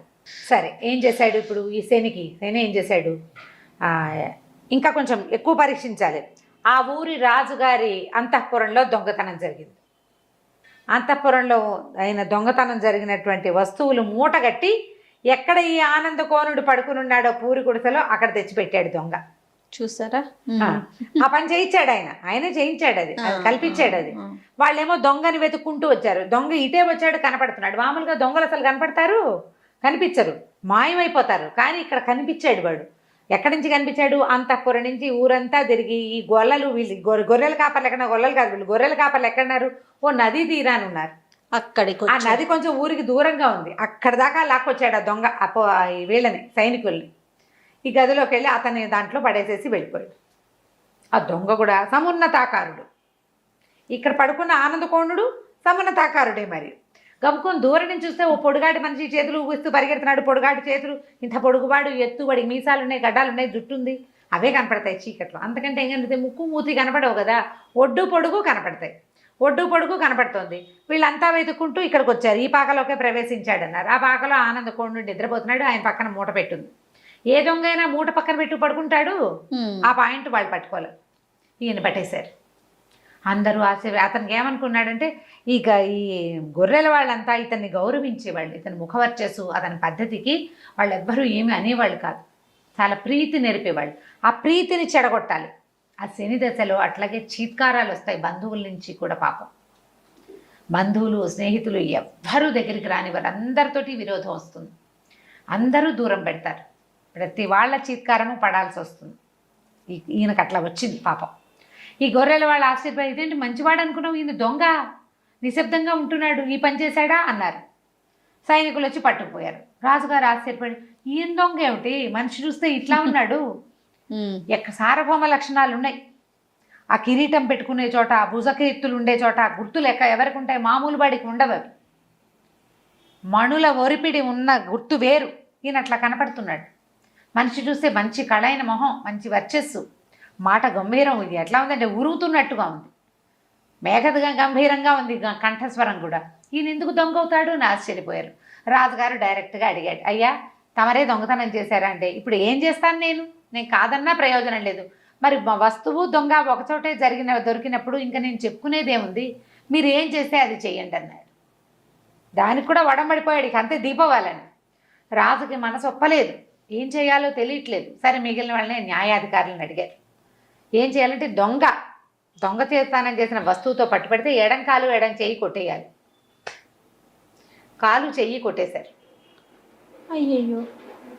ఎడమ కాలు ఎడమ చెయ్యి కొట్టేసి అది ఎక్కడ వత్స్యస్థానానికి తీసుకెళ్ళి అక్కడ ఎడం కాలు ఎడం చెయ్యి తీసేశారు. ఒక కాలు చేతితోటి అక్కడ పడున్నాడు ఆయన. పురూరవ చక్రవర్తి, అంత గొప్ప చక్రవర్తి. పడిపోయాడు. చెయ్యి కాలు కథలో. ఆహారం ఎట్లా వస్తుంది? ఏ పని చేయకుండా ఈయనకి ఎక్కడి నుంచి వస్తుంది? ఈ ఊరు తంది కాదు, ఇక్కడ ఎవరుంటారు? ఇక భగవత్ ప్రార్థన చేసుకోవటం మొదలుపెట్టాడు ఆయన. ప్రార్థన చేసి చేసి క్రమంగా ఆయనకి బుద్ధి ఎక్కడ వెలుగు వచ్చింది? సరస్వతీదేవి మీదకి వెళ్ళింది. ఇతను సరస్వతి తీరంలోనే తపస్సు చేశాడు ఊర్వశి కోసం. రెండు సార్లు సరస్వతీదేవిని ప్రార్థించాడు. ఆవిడ ప్రత్యక్షమైంది. ఎట్లా వచ్చిందంటే, ముక్కు లేని ఆడదానిగా వచ్చింది. ముక్కు లేదు సరస్వతికి. ముక్కు కోయబడిన స్త్రీలాగా కనపడింది. ఒక పాత గుడ్డ కట్టుకుని, ఓ నిమ్మకాయ, ఓ నూనె గిన్నె, ఓ చిన్న తెల్లటి గుడ్డ పుచ్చుకుని, ఒక పాత వాడిన చీరతోటి ముక్కు లేని ఒక స్త్రీలాగా కనిపిస్తే ఎవరో అనుకోవాలి. కానీ ఈయన గుర్తుపట్టాడు ఈవిడ సరస్వతిని. అమ్మ వచ్చావా జగజన్ని, నన్ను కరుణించడానికి అన్నాడు. అనేసరికల్లా ఆవిడ, నువ్వు నన్ను గుర్తుపట్టావు, చూసావా నాయన, ఎంత వాడికైనా తప్పదు. నాకైనా నా కర్మానుభవం వల్ల, నేను చేయకూడని కొన్ని పనులు చేయటం వల్ల ప్రతివాడికి నన్ను దానం ఇస్తారు. ఏం చేస్తారు? ఒక కవి రాసేస్తాడు కవిత్వం, రాసేసి ఎవడికో ఈ కృతికర్త ఈ కృతిని ఈ కావ్యకని నేను ఎవడికో దానం చేస్తా. ఆ దౌర్భాగ్యుడి హస్తస్పర్శ వల్ల నా ముక్కు ఊడిపోయిందిరా నాయన. ఈ ముక్కిడిగా నీకు కనపడ్డా నువ్వు గుర్తుపట్టావు, నీ తాలూకు భాగ్యవశమే ఇది. సహించుకుని ఉంటున్నావు, సహించుకుని ఉండాలి. అమ్మ ఈ పరిస్థితి మారుతున్నాడు, తప్పకుండా మారుతుంది, మారక తప్పదు. ఈ కొద్ది నాళ్ళు ఇలాగే ఓపికగా ఉండు. ఓపికగా ఉంటే నీ కాళ్ళు చేతులు నీకు వస్తాయి, నీ భార్య సజీవురాలుగానే ఉంది, నీ కుమారుడు నీ దగ్గర చేస్తాడు. ఇదే కాదు, నీ రాజ్యం కూడా నీకు వస్తుంది. నీకు కావాల్సిందల్లా ఓపిక, సహనం. శనిని భరించటానికి ఓపిక కావాలి. సరే, ఆవిడ ఏం చేసింది, అమృత ఆహారం తీసుకొచ్చి ఈయనకి ఆహారం, ఆయన నూనెను నిమ్మకాయ తెచ్చింది కదా, ఈయన గాయాలు 2 చెయ్యి కాలు లేవుగా, ఆ 2 చోట్ల కాస్త నూనె రాసి కట్టుకట్టి అక్కడి నుంచి ఈయనకి ఆహారం తెచ్చిపెట్టింది. ఆహారం పట్టుకొచ్చింది. అది తిని బతికున్నాడు అనమాట. ఆయన అక్కడే వచ్చే స్థానంలో నడిచి వెళ్ళలేడు, ఓకాలే కదా ఉంది, ఎట్లా నడిచి వెళ్తాడు, అక్కడే ఉండిపోయాడు. అయితే ఆ రోజుల్లో ఆ రాజ్యంలో పరదేశి కావలి శెట్టి అని ఒక శెట్టి గారు ఉండేవాడు.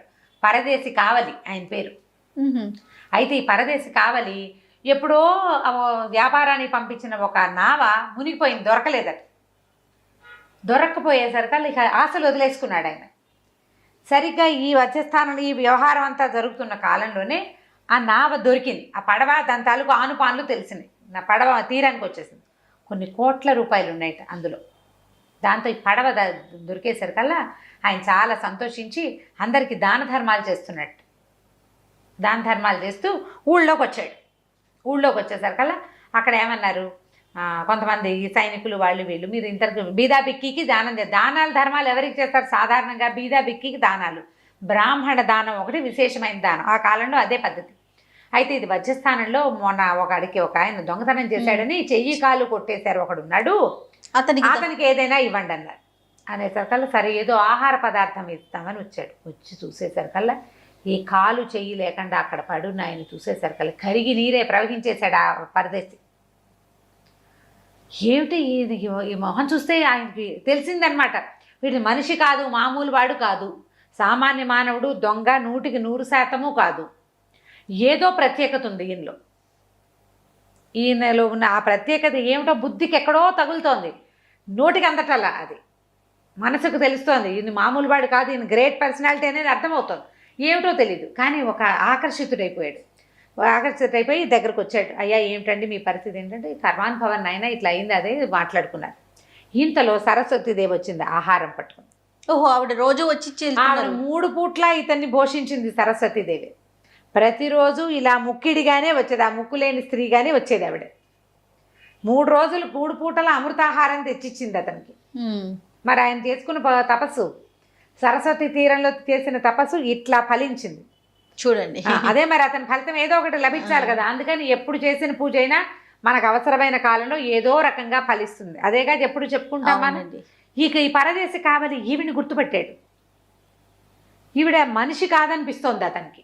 మామూలుగా మనకి దేవతలకి చుట్టూతా ఆరా ఉంటుంది, ఒక కాంతి వలయం ఉంటుంది. ఈ మురికిగా ముక్కు లేకుండా వికృత రూపంలో కనపడుతున్న స్త్రీ చుట్టూతా ఉన్న ఒక కాంతి వలయం అతని బుద్ధికి తగిలింది. మరి రాజును ఎట్లా గుర్తుపెట్టాడు? వజ్రస్థానాన్ని తీసుకెళ్ళి ఎవరో కొంతమంది చెయ్యి కాలు కొట్టేశారు. కొట్టేసిన వాడికి వీడు పెద్ద గొప్పవాడేమోనని అనిపించలే, వాళ్ళకి తెలియలా. ఇతను తెలిసింది, ఒక్కొక్కటి తెలుసుకోగలుగుతాడు. ఇతను ఆశ్చర్యపోయి, అయ్యా ఈవిడ ఎవరు, అమ్మవారి స్వరూపంలాగా కనపడుతోంది నాకు, ఏదో కాంతి ఉంది ఈమెలో, ఒక ప్రత్యేకమైన దైవికమైన అంశని గుర్తుపెట్టాడు అతను. పదే అడిగాడు. అడిగేసరికల్లా ఆవిడ తన స్వరూపంతో కనపడింది, నిజ స్వరూపం. పరమానంద భరితుడైపోయాడు. పరమానంద భరితుడైపోయి, అమ్మ ఈయన కోసం తెచ్చిన ఆహారం నాకు కూడా పెట్టవా అని అడిగాడు. ఆయనకు అన్నం పెట్టి ఈయన కూడా ఒక ముద్ద పెట్టింది. ఆ సరస్వతీదేవి పెట్టిన ఆ ముద్ద తిని ఆ పరదేశి కావాలి రోజు వచ్చి వజ్రస్థానంలోనే కూర్చునేవాడు ఈయన కోసం. ఆయనతో కబుర్లు చెప్పడానికి, ఆయన దేఖభాల్ చేయడానికి అనమాట, బాగా చూసుకోవడం కోసం ప్రతిరోజు వచ్చేసేవాడు. కొంతకాలం తర్వాత ఈయనకి బాగా గాయాలన్నీ మానిపోయిన తర్వాత ఏమన్నాడు, మా ఇంటికి వెళ్ళిపోదాం అని చెప్పి బంగారు పల్లకి తెప్పించి ఈయన అందులో కూర్చోబెట్టుకుని నీ పురూరవణ్ణి తీసుకుపోయాడు ఇంటికి. తీసుకెళ్ళిపోయి తన ఇంట్లోనే ఉంచుకోవటం మొదలుపెట్టాడు. సరే, ఈయనకి ఒక చెయ్యి లేదు, ఒక చెయ్యి ఇక్కడ దాకా లేదు కదా, మొండి చెయ్యి ముందు భాగం లేదు, పట్టుకునేది అవకాశం లేదు, కానీ కొద్దిగా ఉంది. ఈయన ఏం చేసేవాడు, ఇక్కడ కూర్చుని రోజు ఏముంది, ఇప్పుడు వీళ్ళ ఇంట్లో ఉంటున్నాడు. పరదేశి కావాలి చాలా పెద్ద బిల్డింగ్, పెద్ద తోట, హాయిగా సంగీత సాధనాలు అన్నీ ఉండేవి, పుస్తకాలు అవి చదివి వినిపించడానికి మనుషులు. ఆయన బాగా కోటీశ్వరుడు కదా, ఈయన సంగీతం పాడతాడు బ్రహ్మాండంగా. సరే, వీణలు అవి ఇవి సాధనాలు ఉన్నాయి. ఉంటే ఈయన ఏం చేసేవాడు, వీణ వాయించుకుంటూ ఉండేవాడు. ఒక చెయ్యి ఖాళీగా ఉంది, ఎడం చెయ్యి కదా నరికేశారు, కుడి చేయి బాగానే ఉంది కదా, ఈ కుడి చేత్తో వీణ పెట్టేవాడు, ఈ మొండి చేత్తోటే తీగలు సవరించుకునేవాడు. అయితే ఈ రాజుగారికి ఒక కూతురుంది పుష్పాంజలి అని. ఓహో. ఆ పిల్ల మహా గొప్పగా సంగీతం పాడుతుంది, మామూలు వీణ కాదు, బ్రహ్మాండంగా వాయిస్తుంది, చాలా బాగా పాడుతుంది.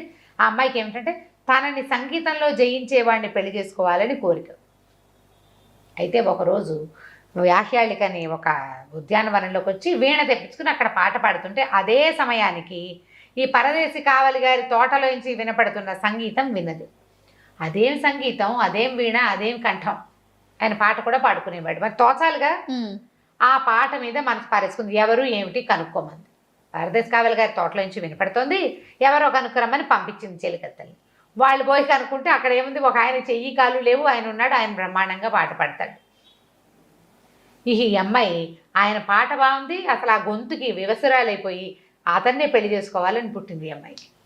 ఓహో. ఎవరు నన్ను గెలుస్తారో వాళ్ళని పెళ్లి చేసుకుందామని కదా ప్రతిజ్ఞ. ఈయన పాటే నన్ను గెలిచిన పాట, నన్ను కైవసం చేసుకున్న పాట ఆయనది, కాబట్టి నేను ఆయన్నే పెళ్లి చేసుకోవాలి. ఎలా పెళ్లి చేసుకుంటారు, ఆయన దొంగ, రాజశిక్ష పడినవాడు, రాజదండన తీసుకున్నవాడు, ఓ కాలు చెయ్యి లేదు. రాజకుమార్తెను పెళ్లి చేసుకుంటే రాజు అవ్వాలి, అంతేగా. ఈ ఎవరో ఎక్కడి నుంచో కొట్టుకొచ్చిన వాడు. ఈ లోపల ఏమైంది, ఈ అమ్మాయి వివాహం కోసం ఆలోచిస్తోందని తెలిసేసరికి నాన్న ఏం చేశాడు, వాళ్ళకి వీళ్ళకి కబురు చేసి స్వయంవరం ప్రకటించాడు. ఈ అమ్మాయి నిర్ఘాంతపోయింది. అయ్యో, నేను ఆ తోటలో ఉన్న కాలు చేయలేని ఆయనకి మనసు ఇచ్చాను, ఇప్పుడు ఎట్లా పెళ్లి చేసుకుంటాను.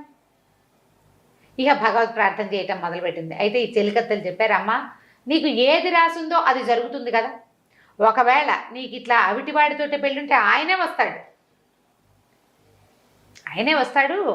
అవిటివాడితో పెళ్ళి అని నీ మొహాన్ని ఉండాలి. ఎందుకంటే భగవంతుడు విధి రాసిన రాతని ఎవ్వరూ తప్పించలేరు అని ఒక చిన్న పిట్ట కథ చెప్పింది.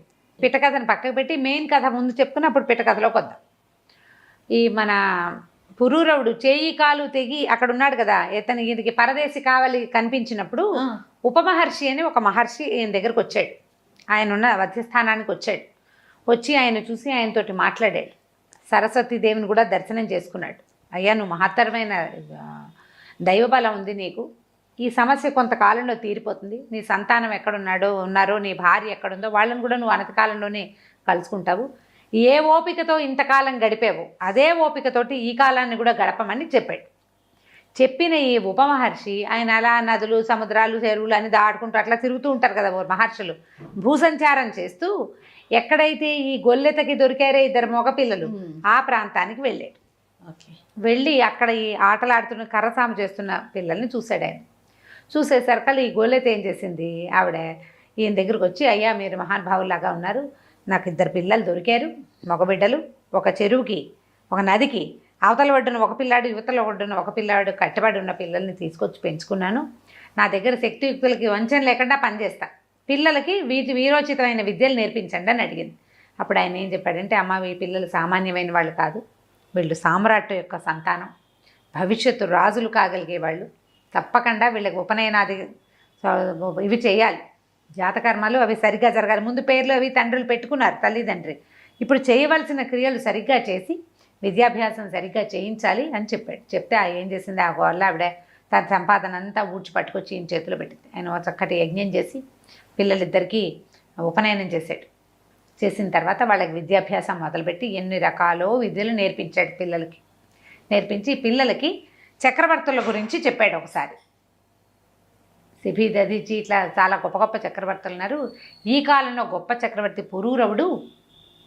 ఆ పురూరవుడు ఎంత గొప్పవాడంటే, సేనేశ్వరుడు తనంతటా తను వచ్చి నిన్ను పట్టుకుంటానంటే యవనంలోనే పట్టుకుంటానని ఆయనకి ఒప్పుకున్నాడు. ఆ ఒప్పుకున్న ప్రకారం ఆయన తన భార్యను కోల్పోయాడు, సంతానాన్ని చెరువులో కొట్టుకుపడి నదిలో పడి కొట్టుకుపోయి పిల్లలిద్దరికీ కాకుండా పోయాడు. ఇప్పుడు దొంగతనం ఆపాదించబడి చెయ్యి కాలు పోగొట్టుకుని ఒక దుర్భరమైన జీవితాన్ని అనుభవిస్తున్నాడు. అని చెప్పేసరికి ఆ పిల్లలకి ఆ కథ వింటుంటే, ఎవరి కథ అయినా వింటుంటే మనకు దుఃఖం వస్తుంది. దుఃఖపడి బాగా బాధపడి ఏడ్చారట పిల్లలిద్దరు. ఏడ్చి శనీశ్వరుడు అంత దుర్మార్గుడా? శని దేవుళ్ళలో ఒకడు కదా, సూర్యదేవుని స్వయంగా సూర్యుని కుమారుడు. తండ్రి పిల్లగా ప్రపంచానికి మేలు చేసినట్టుగా శనీశ్వరుడు ఎందుకు చేయడు మేలు అంటే, ఈయన ఏం చెప్పాడంటే, ఇది మేలు కాదని అనుకోకూడదు, ఇది కూడా మేలే. ఈయన ప్రజ్ఞని ప్రపంచానికి చాటి చెప్పటమే.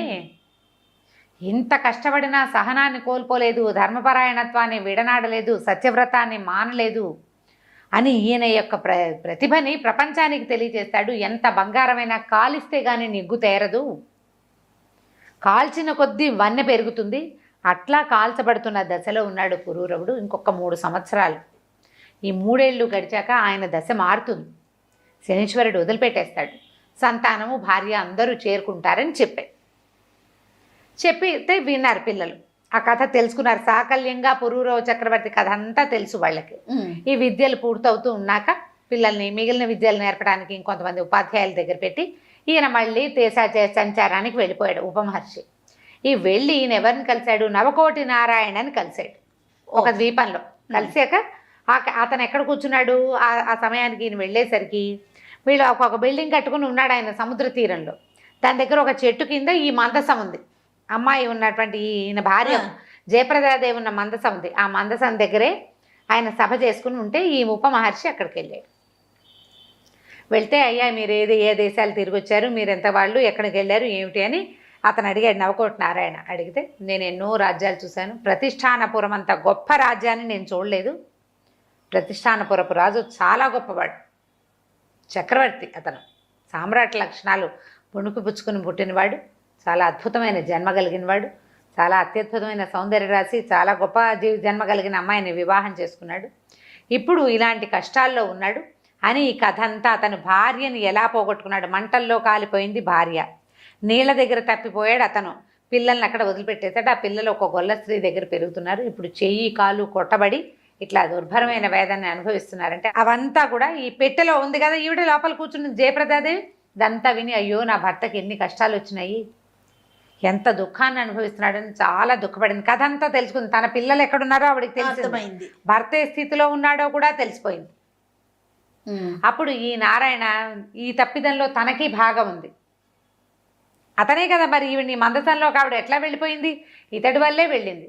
అయితే అప్పుడు తను తెలుసుకున్నాడనమాట, శనీశ్వరుని యొక్క ప్రేరేపణ వల్లే నాకు అలాంటి బుద్ధి పుట్టింది. అంతకుముందు అతను స్త్రీలోలుడు కాదు, నవకోటి నారాయణ మంచివాడే.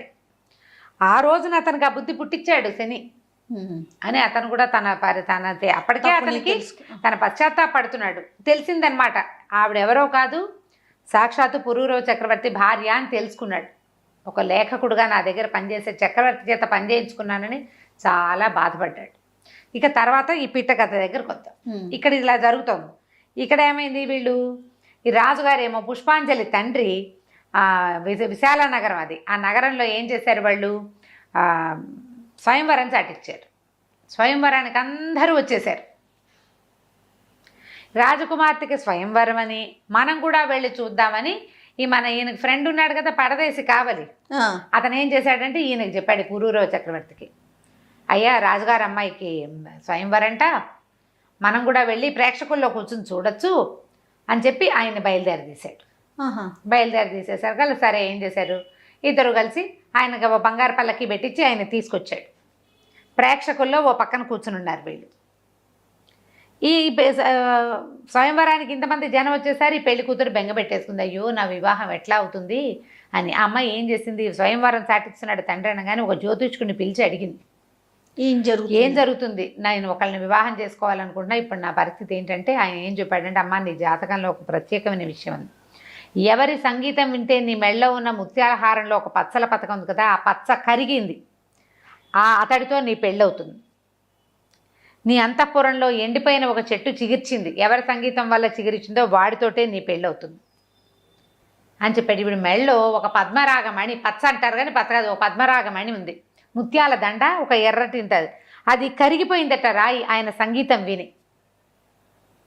అంత అద్భుతమైన సంగీతం, అలాంటి వీణ అనమాట అది. ఆ చెట్లు, ఎండిపోయిన చెట్లు కూడా చిగిర్చినాయి.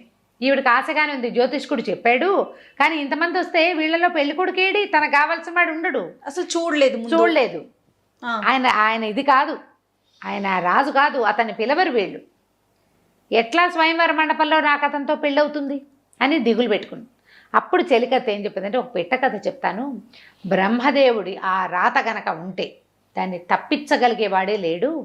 పూర్వం ఇదే విశాల నగరంలో ఓ రాజుగారు ఉండేవారు. ఆయనకి పిల్లలు కలగల చాన్నాళ్ళు. భార్య ఆయన ఎంతో తపస్సు చేస్తే పరమేశ్వర వరప్రసాదంగా ఓ కూతురు పుట్టింది. పిల్ల కొంచెం పెద్దదయ్యాక రాజుగారు రాణిగారు ఇద్దరు పెళ్లికి సంకల్పించారు. రాణిగారేమో తన మేనల్లుడికి ఇవ్వాలనుకుంది, రాజుగారు తన మేనల్లుడికి ఇవ్వాలనుకున్నారు. ఏం చేశారు, రాజుగారి మేనల్లుడు పెళ్ళికి తరలొచ్చేశాడు, రాణిగారి మేనల్లుడు తరలొచ్చేశాడు. ఈ పిల్లని ఎవరు ఇచ్చి పెళ్లి చేస్తారు? ఇంతలో దేవతలంతా ఆకాశంలో చేరి చూస్తున్నారు. బ్రహ్మదేవుడిని అడిగారు, అయ్యా వీళ్ళిద్దరిలో ఎవరితో పెళ్ళవుతుంది తాత అని అడిగారు. తాత ఏం చెప్పాడంటే, వీళ్ళిద్దరితోటి అవదరా, వీడికి ఈ పిల్లకి హిమాలయాల్లో ఒక కుష్ఠరోగి ఉన్నాడు, వాడితో పెళ్ళవుతుంది అన్నాడు.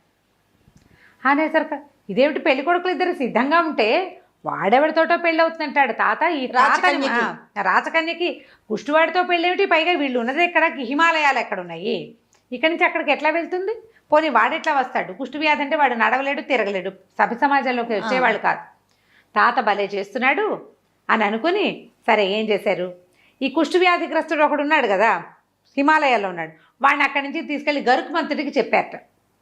గరుడా, తాత మన విధాత ఒక రాత రాశానన్నాడు, నా రాత తప్పదన్నాడు, రాత తప్పిద్దాం మనం, నువ్వు సహాయం చెయ్యి, ఈ కుష్టి వ్యాధిగ్రస్తుని తీసుకెళ్ళి హిమాలయాల నుంచి వింధ్య పర్వతాల దగ్గర పడేసి అని చెప్పారు. చెప్పేసరికి ఆయన ఏం చేశాడు, గరుకుమంతుడు వచ్చి ఈ కుష్టి వ్యాధి వాడిని తీసిపోయి వింధ్య పర్వతాల్లో పడేశాడు. పడేసరికి ఆయన నిర్ఘాంతపోయాడు, అయ్యా నువ్వేమిటి భగవంతుడికి వాహనానివి, సడన్గా నాకు వాహనాన్ని అయ్యావు, తిండి తిప్పలు నేనేం చేయను, అక్కడ నాకు అన్ని అవసరాలకు సరిపడా ఉన్నాయి, ఇక్కడ తెచ్చి పడేసావంటే, సరే నువ్వు కంగారు పడకు, దేవతల ఆజ్ఞ చొప్పున పడేసా, నీ మీద నాకేం శత్రుత్వం లేదు, నువ్వు నాకు ఆహారానివి కాదు, నీకు తిండే కదా అది నేను తెచ్చి పెడతా అన్నాడు. సరే ఇంతలో ఏమైంది, ఇక్కడ ఈ రాజకన్య దగ్గర రాజుగారి మేనల్లుడు పెళ్ళికి తరలిచ్చేసాడు, రాణిగారి మేనల్లుడు కూడా వచ్చాడు. రాణిగారి ఏం చేసింది, రాణిగారు పోసే అమ్మాయి, ఓ మీ నాన్న నాకు ఇష్టం లేని సంబంధాన్ని కుదిర్చాడు, నువ్వు ఓ పని చెయ్యి అని ఓ పెట్టే, అందులో ఆహార పదార్థాలన్నీ నింపింది, ఆహార పదార్థాలు పెట్టే, నువ్వు కూర్చోవడానికి స్థలం ఉంది, ఇందులో కూర్చున్నాక నువ్వు నిన్ను వేరే చోటకి పంపిస్తా, తలుపు తీయగానే కనపడ్డవాడికి తండేసే వాడే నీ మొగుడని చెప్పింది. చెప్పేసరికి సరే ఈ సామాన్లు మోసుకెళ్తున్నారు. ఈ గరుకుమంతుడు వీడికి ఆహారం తెద్దామని ఆయన వస్తున్నాడు. వస్తూ ఉంటే ఈ సామాన్లన్నీ పెళ్లి వాళ్ళకి పంపిస్తున్న సామాన్లలో ఈ ఆహారపు పెట్టెలు కనపడేసరికి గుమగుమలాడుతున్న పెట్టె అని కాళ్ళతందుని ఇరికించుకుని పట్టుకొచ్చేసాడు గరుకుమంతుడు. తెచ్చి ఈ కుష్టి వ్యాధిగ్రస్తుడిని వింధ్య పర్వతాల్లో పెట్టాడుగా, తీసుకెళ్ళి అక్కడ పడేశాడు. ఒరే నీకు ఆహారం తినరా నాయన అని. ఆయన ఏం చేశాడు, కుష్టి వ్యాధిగ్రస్తుడు పెట్టి తెరిచాడు. తెరిస్తే అటు ఇటు లడ్డూలు అవి ఇవి పెట్టినాయి, వాటి మధ్యలో చక్క కూర్చుని ఉంది, ఇట్లా గడకించి పెట్టుకుని. ఇది లేచింది, ఈయన చూడగానే దండ వాళ్ళ అమ్మ ఇచ్చి పంపించింది, దండెత్తి ఆయన వాళ్ళు వేసి, ఇదేమిటమ్మా నాకు దండేసి ఉంటే నాకు తెలీదు, మా అమ్మ ఎవరు పెట్టి తీస్తారో వాడే నా మొగుడంది, నువ్వే నా మొగుడివి, నువ్వే నాకు దేవుడిచ్చిన భర్తవని. ఈయన కుష్టి వ్యాధి ఎక్కడో వింధ్య పర్వతాల్లో ఉన్నాడు, దీన్ని దిక్కు దివాణం లేదా పిల్లకి, ఆ ఉన్న ఆహార పదార్థాలు తింటూ వాళ్ళిద్దరు అక్కడే ఉన్నారు కలిసి. ఎక్కడ హిమాలయాలు ఎక్కడ వింధ్య పర్వతాలు. పెళ్ళైపోయింది, వివాహం అయిపోయింది, గాంధర్వ వివాహం, భార్య ఇద్దరు మగ ఆడ ఒక చోట ఉండి మెళ్ళో దండేస్తే పెళ్ళైపోయినట్టే. పాతవరం ఇప్పట్లాగా ఖర్చులు లేవు జయ, హ్యాపీగా గారు అక్క దండేసి పారేస్తే పెళ్ళి అయిపోతుంది హ్యాపీగా. సరే ఇవాళ అక్కడ ఉండిపోయారు. తీరా చూస్తే రాజకుమార్తె కనపడలేదు. ఆ పెళ్లి కొడుకు ఈ పెళ్లి కొడుకు పొట్టాడుకున్నారు, అమ్మా నాన్న పొట్టాడుకున్నారు, పిల్ల ఏమైపోయిందో తెలియదు. ఈ లోపల దేవతలందు అందరూ బ్రహ్మదేవుడి దగ్గరికి వెళ్ళారు. తాత నువ్వేదో పెళ్ళి అంటివే, ఈ పిల్లకి మేనల్తో పెళ్ళి, ఎక్కడైందిరా పెళ్ళి, నేను చెప్పిన వాడితోటే అయిందన్నాడు. తీరా చూస్తే ఏముంది, హిమాలయాల్లో ఉండాల్సిన కుష్టి వ్యాధిగ్రస్తుడు పోయి వింధ్య పర్వతాల్లో కూర్చోబెడితే ఈ పెళ్లి కూతురు పని వాళ్ళ పోయి అక్కడికి వెళ్ళి పెళ్లి తీసుకుంది. బ్రహ్మ రాత ఉంటే అట్లా అవుతుంది. అడవిలో ఉసిరికాయ, సముద్రంలో ఉప్పు కలుస్తాయి. ఎక్కడ వాళ్ళు ఎవరినో పెళ్లి చేసుకుంటారు, వాళ్ళు ఊహిస్తాం అంతే అంతే. పెళ్ళిళ్ళు స్వర్గంలో జరుగుతాయంటారు. ఒకవేళ మంచి పిల్లని దుర్మార్గుడైన వాడికి ఎందుకు పెళ్ళి అవుతుందండి, వాడు వెధవా, వాడికి ఇచ్చి ఎలా పెళ్లి చేస్తారు, అవుతాయి పెళ్ళిళ్ళు. దుర్మార్గుడైన వాడే దాని మొహాన రాసుంటే నువ్వు నేను తప్పించలేమే. నువ్వు చూడు జయ, మనం ఇలాంటి మాటలు అంటే జనాలు కష్టంతో వస్తుంది, కానీ నాకు కూడా కష్టమే, ఈ మాట మాట్లాడడం నాకు ఇష్టం లేదు, కానీ ఒకటి చెప్పాలనే అనిపిస్తుంది. ఈ భర్తతో అస్సలు పడక ఎంతో హింసపడి డివోర్స్ తీసుకుంటారు చాలామంది. పెళ్ళంతో కూడా ఇది పనికిరాదని దాన్ని వదిలించుకుంటారు, చంపేసే వాళ్ళు కూడా ఉన్నారు. మళ్ళీ పెళ్లి చేసుకుంటారా? ఈసారి స్వర్గతుల్యంగా ఉన్న జీవితాల వాళ్ళు కనపడతారా జయ? మనకి చాలా తక్కువ కనిపిస్తారు అమ్మగారు. వీళ్ళ ప్రయత్నం లేకుండానే పెళ్ళిళ్ళు ఫెయిల్ అయిపోతాయి పాపం. వీళ్ళు ఏం చేయకుండానే ఇంకా ఏం చేయలేరు. వాళ్ళైతే పర్వాలేదు, కానీ వీడు నాకు కుదరడు, ఇలా ఉంటే నాకు కుదరదు అంటే ఇంతకంటే అధ్వానమైన పెళ్లి సంబంధాలు వస్తాయి తర్వాత. అవును, చెప్పలేకపోతాం. వాళ్ళ మొహానే రెండో పెళ్ళి ఉందనుకో, ఇక మనం చేయగలిగేది అంతే కదా. అది కూడా వాళ్ళ మొహాన రాసున్నదే కదా. అనుభవించాలని ఉంటే మొదటి మొగుడైనా రెండో మొగుడైనా 36వ మొగుడైనా చేసేదేం లేదు. అంతే, అలాగే గోలగోలే తప్పదు ఇంకా. సరే, ఇది చెప్పింది చెలికత్తె, ఈ కథ విను, ఇట్లా జరిగింది కాబట్టి నీ పెళ్ళి తప్పకుండా నువ్వు అనుకున్న వాడితోటే అవుతుంది. ఈ అమ్మాయికి ఆ పద్మరాగమణి కరిగిపోయిందే ఉంది మనసులో. ఇంతలో దేవతలంతా చేరారు ఈ సభామంటపం పైన. తాత, ఇతనికి ఎవరితో వివాహం ఉందంటే వీళ్ళెవరు కాదు, చెయ్యి కాలు లేనిటువంటి ఒక వికలాంగుడితో ఈ పిల్ల పెళ్ళి అవ్వబోతోందని చెప్పాడు ఆయన. ఈ రాజుల్లో ఎవరో ఒకడు ఆమెను పెళ్లి చేసుకోలేడు. ఈ పిల్ల ఏం చేస్తుంది? ఇదంతా కలయి తిరుగుతుంది, స్వయంవర మండపం అంతా వెతుక్కుంటోంది. ఎక్కడున్నాడా మన వీణ వాయించే అయినా అని. ఎక్కడ లేరు. వెతుకుతుంటే దేవతలు అడుగుతున్నారు, ఈ పిల్ల తిరుగుతోంది, ఎవరిని వరిస్తుంది అని. వీళ్ళెవరిని వరించదు, వికలాంగుడిని వరిస్తుంది. ఈ పిల్ల జాతకం వాడితోటి ముడిపడి ఉందని చెప్పాడు. ఈ అమ్మాయి ఏం చేస్తుంటే ఇంకా భగవత్ ప్రార్థన చేసుకుంది. నేను గనక సర్వసద్గుణ సంపన్ననైతే మనసా వాచా కర్మణ నేను ఎవరిని వరించానో అతడికే ఈ దండ అతని మెడలోనే పడాలి, లేదా భగవత్ సంకల్పం వేరేగా ఉంటే ఈ దండ ఎవరి మెడలో పడుతుందో నేను అతన్ని వివాహం చేసుకుంటానని దండ గాల్లోకి ఎగరేస్తే ఈ సభా మండపంలో ఒక పక్కన ఈ ప్రత్యేక అతిథులు కాకుండా చూడ్డానికి వచ్చి కూర్చున్నటువంటి గుంపులో కూర్చున్న ఈ ఎడమ కాలు ఎడమ చేయి లేని పురూరవ చక్రవర్తి మెడలో పడింది వెళ్ళాదండ. ఆ అమ్మాయి సంకల్పం అదే. భగవంతుడు సహాయం చేశాడు, విధాత తలపు, దాన్ని తప్పించగలిగేవాడు లేడు. ఆయన ఏం రాస్తే అది ఆయన రాసేశాడు రాత. దీనికి కాళ్ళు చేయి లేని వాడితో పెళ్ళి అని. పోయాను వద్దా మెడలో పడింది. ప్రజలంతా హాహాకారాలు చేశారు, కొంతమంది కరతాళ ధ్వనులు చేశారు. అయ్యో అయ్యో అన్నారు. తీరా చూస్తే పెళ్లి కుమారుడు ఎవరయ్యాడు? దొంగతనం నేరం మీద కాలు చెయ్యి కొట్టబడిన వాడు. రాజుగారు నిర్ఘాంతపోయాడు, ఏం చేయాలో తెలియలా. ఈ అమ్మాయి వెళ్ళి ఆయనకి దండం పెట్టింది, నేను నీ భార్యనని చెప్పింది. ఆయన ఎందుకమ్మా దాన్ని వద్దన్నాడు. ఆవిడ ఒప్పుకోలే. అమ్మాయి, నేను నిన్ను వరించాను, నీ సంగీతం వినే నేను వరించాను, నేను వచ్చి చూసి ఆవిడ చూసింది, వెళ్ళి ఆయనతో పరిచయం చేసుకోలేదు కానీ వెళ్ళి చూసింది. ఆయనని తెలిసినా ఆయన రూపమానికి వివసరాలు అయిపోయింది ఆవిడ. చెయ్యి కాలు చెయ్యి లేవు, లేకపోతే ఏమైంది? అలా ప్రేమలు అలా ఉంటాయి కదా. ఎవరి మనసు ఎక్కడ రంజింపబడుతుందో మనకు తెలియదు కదా. ఆమె భగవంతుడు ఆమెకి తనతో కూర్చాడు అంతే. ఇంకా వాళ్ళు ఏం చెప్పినా నమ్మేస్తారు జయ. ఇప్పుడు దుర్మార్గులైన వాళ్ళని నమ్మరు ఆడపిల్లలు, అంతే కదా. అంతే, వాళ్ళ మొహాన అది రాసి ఉంటుంది, అంతే నమ్మేస్తారు. అట్లా ప్రేమించేసింది ఆవిడ. ఇక ఆయన ఏమడిగినా సరే ఒప్పుకోలే. ఏం చెప్పినా కూడా నేను నీ భార్యని, భగవంతుడు కూర్చుని పెళ్లి సంబంధం కాబట్టి నేను తప్పననేసి. రాజుగారు చాలా సిగ్గుపడ్డాడు, మొహమాట పడ్డాడు. తను నేరారోపణ చేసిన ఆయన వాడిని పెళ్లి చేసుకోవటం ఏమిటి, పైగా ఈ కాళ్ళు చేతులు లేని వాడితో పెళ్ళి ఏమిటి, చాలా బాధపడ్డాడు. కూతుర్ని వెళ్ళిపోమన్నాడు ఇక్కడి నుంచి. ఆ అమ్మాయి పెళ్లి నుంచి పక్కకి రానంటోంది. పైగా ఇంత నలుగురు మధ్య జరిగాక ఇంకేం చేస్తారు, రాసరికపు పద్ధతులు కొన్ని ఉంటాయి కదా. దాంతో నగరాల నుంచి వెళ్ళిపోవాలనుకుంది. వెళ్ళిపోవాలంటే ఈయనేమన్నాడు, మనం ఇంకా 3 సంవత్సరాలు మనకు సమయం, 3 సంవత్సరాలు లేదు, కొంత సమయం ఉంది, అప్పటికి ఇంకా కొంత గడిచింది. మనం ఇతని దగ్గర పరదేశి కావాలి, బిల్డింగ్లో ఉండొచ్చు, అతని భవనంలో, ఏమీ అభ్యంతరం లేదని అన్నాడు. అంటే ఆవిడ ఒప్పుకోలే. కాదు, నా తండ్రికి తలవంపులు అన్నాడు అని మన అన్నాడు. మా నాన్న నాకు తలవంపులు అన్నాడు, ఆయనకు తలవంపులు తెచ్చే పని నేను కూతురుగా చేయకూడదు. నేను వివాహితని, నా భర్త ఎక్కడుంటే నేను అక్కడ ఉండాలి. ఈ పరదేశి కావాలి, మా నగరంలో ఉండేవాడు, మా నాన్న యొక్క ఆశ్రితుడు అతను, కాబట్టి మనం ఇక్కడ ఉండకూడదు, అడవిలోకి వెళ్ళిపోదాం, మనం యొక్క ఒంటరిగానే ఉందాం. నువ్వు ఎక్కడుంటే నేను అక్కడ ఉంటాను, నువ్వు ఎక్కడుంటే అదే నాకు తోట కోట మేడ, అదే వీణా సంగీతం అనేసింది. అనేసరికల్లా ఈయన ఏం చేశాడు, కావాలి చాలా బతిమలాడాడు. ఆవిడ ఉండటానికి ఇష్టపడలా, వెళ్ళిపోవాల్సిందేనంటే ఓ బంగారు పల్లెకులో వీళ్ళని ఎక్కించి తీసుకెళ్ళి అడవిలో వదిలిపెట్టాడు. ఓహో, ఆహారం వేళ అయ్యేసరికల్లా సరస్వతీదేవి ఆహార పాత్ర పుచ్చుకొచ్చేసింది. వచ్చేసరికల్లా వీళ్ళిద్దరిని ఆశీర్వదించింది, వివాహం చేసుకుని ఈ అమ్మాయిని ఆశీర్వదించి, నాయన ఇప్పటిదాకా నువ్వు పరదేశ్ కావలి దగ్గర ఉన్నావు, ఈ నట్టడవిలో ఈ పెళ్లి కుమార్తెతోటి రాజకుమార్తెతోటి ఎట్లా ఉంటామని ఒక మహత్తరమైన హర్మ్యాన్ని నిర్మించి ఇచ్చింది. ఈ హర్మేన్లో ఉండు, నీ సమయం ఆసన్నం అయ్యేదాకా ఇందులోనే ఉండు, ఇక్కడే ఉండు, నువ్వు ఇక్కడే ఉండమని అతన్ని భార్యని ఆ బిల్డింగ్లో ఉండడానికి చెప్పి తెచ్చి ఆహారాన్ని ఇచ్చేసి ఎప్పుడు వచ్చేది ఆవిడ. ఈయనకి పూర్తిగా శనీశ్వరుడి నుంచి విముక్తి లభించేదాకా సరస్వతీదేవి ఆహారం ఇచ్చింది అతనికి. అద్భుతం కదండి. ఆయన యొక్క మరి ధర్మశీలత వల్లే అట్లా జరిగింది. ఆవిడే వచ్చేది ఈ బిల్డింగ్ని ఏర్పరిచింది. భార్యాభర్త కులాసాగా అందులో ఉండటం మొదలుపెట్టారు.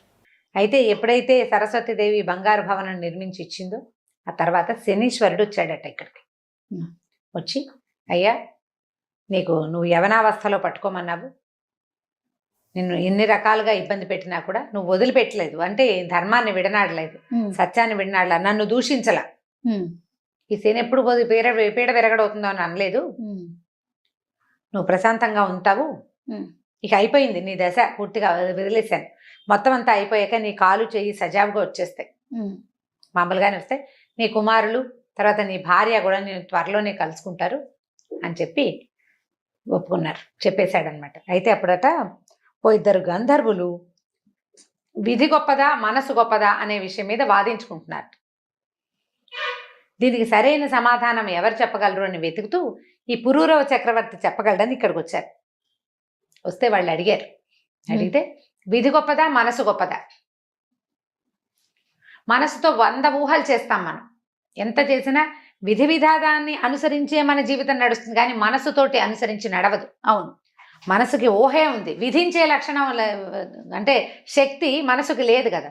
అప్పుడు ఈయన ఏం చెప్పాడంటే, ప్రపంచంలో ఎవ్వరు విధి విధానాన్ని నుంచి తప్పించుకోలేదు. ఎవరు తప్పించుకుంటారు? ఇప్పుడు సూర్యుడి కుమారుడైన యముడు, సూర్యుడు మహా తేజస్వంతుడైతే యముడు నల్లటివాడు ఎందుకయ్యాడు? విధి. ఆయనకి దున్నపోత ఎందుకుంది వాహనంగా? ఇది మనం చెప్పలేకపోతాం కదా. ఎవరికి ఏది జరగాలని ఉంటుందో అది ఆ రకంగా జరుగుతుంది. పురూరవ చక్రవర్తికి కాలు చెయ్యి పోవటం ఏమిటి? ఎందుకు పోయింది? విధి విధానాన్ని అనుసరించి జరుగుతాయి, విధిని మించింది లేదు. మరి మార్కండేయుడు ఈయనేమన్నాడు? అదేంటండి, మార్కండేయుడు ఉన్నాడు, ఆయనకి విధి ఏమిటి? 16 సంవత్సరాలకి మరణం, కానీ ఆయన ఏం చేశాడు? తన మనసుతోటి భగవత్ ప్రార్థన చేసి మరణాన్ని తప్పించుకున్నాడు కదా. అంటే కాదంటాడు నేను పురూరవుడు. అది కాదు, మార్కండేయుడికి బతకగలిగే విధి ఉన్నది కాబట్టే అతనికి భగవంతుడి మీదకి మనసు వెళ్ళింది. ఎంత ప్రయత్నించినా మనం విధికి ఎదురొడ్డలేము. విధికి ఎదురొడ్డి చేయాలి అంటే ప్రచండమైన దైవబలం కావాలి. అది మనసుకి కాదు, దైవబలం ఉన్నవాడికే మనసుకి బలం వస్తుంది. మార్కండేయుడు జీవించి ఉండాలని అతని తల్లిదండ్రులకి దీర్ఘాయుష్మంతుడైన కుమారుడు ఉన్నాడు. మార్కండేయుడి యొక్క జీవుడికే దీర్ఘాయుష్మంతుడిగా ఉండే లక్షణం ఉంది. ఇట్లాంటి ఒక మారకం ఉన్నప్పటికీ ఆయన పరమేశ్వరుని ఆశ్రయించి దాన్ని తప్పించుకున్నాడు. చెప్తే వాళ్ళు చాలా సంతోషించారు. చాలా బ్రహ్మాండంగా చెప్పావని ఎంతో ప్రైజ్ చేశారు. ఆ సమయంలోనే శనేశ్వరుడు వచ్చి ఈయనకి కాళ్ళు చేతులు ఇచ్చేశాడు. బ్రహ్మ విష్ణు మహేశ్వరులు ముగ్గురు ప్రత్యక్షమయ్యారట. ఈయనకి అన్ని శుభ లక్షణాలని ఇచ్చారు. ఇతనిని చూస్తే చాలు జబ్బులు తగ్గిపోయేలాంటి లక్షణాన్ని కూడా ఈయనకి ఇచ్చారు. ఎందుకంటే ఇలాంటి శనీశ్వరుడికి ఎదురొడ్డి ఇన్ని సంవత్సరాలు 7 సంవత్సరాల సుదీర్ఘ కాలాన్ని అట్లా మాట అనకుండా ఈ వచ్చిన శని బాధని అతను బిగబట్టుకుని పూర్తి చేసినందుకు ఆయనకు అట్లాంటి వరం ఇచ్చి వాళ్ళు ముగ్గురు మాయమైపోయారు. అయితే ఆ రోజు సాయంకాలం సరస్వతీదేవి ఆహారాన్ని తీసుకొచ్చింది. రోజు వస్తుంది కదా ఆవిడ, తీసుకొచ్చి ఈవిడ వెళ్ళిపోతుంటే చుట్టుపక్కల వాళ్ళు ఎవరో అడిగారు. ఆ గ్రామాలు అంటే అడవి దాటి వెళ్తూ ఉంటే అడిగారు. అడవిలోకి వచ్చిన వాళ్ళు కొంతమంది, అమ్మ ఎవరివి నువ్వు, ఎక్కడికి వెళ్తున్నావు? రోజు వస్తున్నావు, నువ్వు ఆహారం పట్టుకొచ్చి వెళ్తున్నావు, నిన్నెప్పుడు మేము చూడలేదు, పైగా ఇది వరకు లేదు ఈ అడవిలో ఈ బంగారు భవంతి. ఈ బంగారు భవంతి ఎవరిది? ఎవరికి కోసం నువ్వు వచ్చి వెళ్తున్నావు ఇక్కడికి అని అడిగేసరికి ఆవిడ ఏమందంటే, ఈ భవనంలో ఉన్నవాడు చాలా గొప్ప వ్యక్తి, అతన్ని చూస్తేనే గుడ్డివాళ్ళకి కళ్ళు వస్తాయి, జబ్బు చేసిన వాడికి జబ్బు తగ్గిపోతుంది, డబ్బు లేని వాడికి డబ్బు వస్తుంది, అతని దర్శనమే చాలా గొప్పది, కావాలంటే వెళ్ళి దర్శించుకోండి అని చెప్పి వెళ్ళేసరికల్లా ఈ ఊళ్ళో నుంచి ఎవరి ఊరి నుంచి, ఇది మామగారి ఊరు విశాలానగరం నుంచి ఒక్కొక్కళ్ళు అనారోగ్యస్తులు, మూసలి వాళ్ళు, ఓపిక లేని వాళ్ళందరూ వచ్చి ఈయన్ని దర్శనం చేయటం మొదలుపెట్టారు. పుష్పాంజలి కూడా తన భర్త యొక్క గొప్పతనాన్ని అంతా స్వయంగా దగ్గర నుంచి తెలుసుకుంది కదా, ఆయనతో హాయిగా ఆనందాలు అనుభవిస్తూ ఆయనతో పాటే ఉంది. ఈ ప్రజలంతా ఇలా వెళ్ళి ఆరోగ్యవంతులు అవుతున్నారు. రాజుగారు తెలుసుకుంటున్నాడు. ఏమన్నాడు భార్యతోటి, మన అమ్మాయి కూడా కాలు చెయ్యి లేని వాడిని పెళ్లి చేసుకుంది, ఎక్కడుందో మన పిల్లకు కూడా మేలు జరుగుతుందేమో, మనం కూడా వెళ్ళి చూసొద్దామన్నాడు. కాకపోతే ఈ ఎవరినో రాజుగారు వెళ్ళి స్వయంగా చూడడం అంత గొప్పగా ఉండదు. అందుకని ఏమనుకున్నారంటే మృగయా వినోదం కోసం వెళ్దాం అడవిలోకి, ఏదో కాకతాళీయంగా వచ్చినట్టుగా చేద్దామని అనుకున్నారు. అనుకున్న తర్వాత సరే ఈయన ఏం చేశాడు, భార్య భర్త ఇద్దరు కలిసి కొంత పరివారంతో అడవిలోకి వెళ్ళారు, ఏదో వేటాడారు. తర్వాత ఈ భవంతి దగ్గరకు వచ్చారు. వస్తే ఆయన వీళ్ళు చూస్తున్నారు బయటుండి. ఒక కుంటిగా నడుస్తున్నవాడు ఒకడు లోపలికి వెళ్ళి మామూలుగా నడుచుకుంటూ వచ్చేస్తున్నాడు. జనాలు విషాదంగా ముఖాలతో లోపలికి వెళ్ళిన వాళ్ళంతా సంతోషంతో బయటకు వస్తున్నారు. ఇక్కడ చాలా విశేషం ఏదో ఉందని లోపలికి వెళ్ళారు వీళ్ళు కూడా. పురూరవుని వాళ్ళు గుర్తుపట్ల.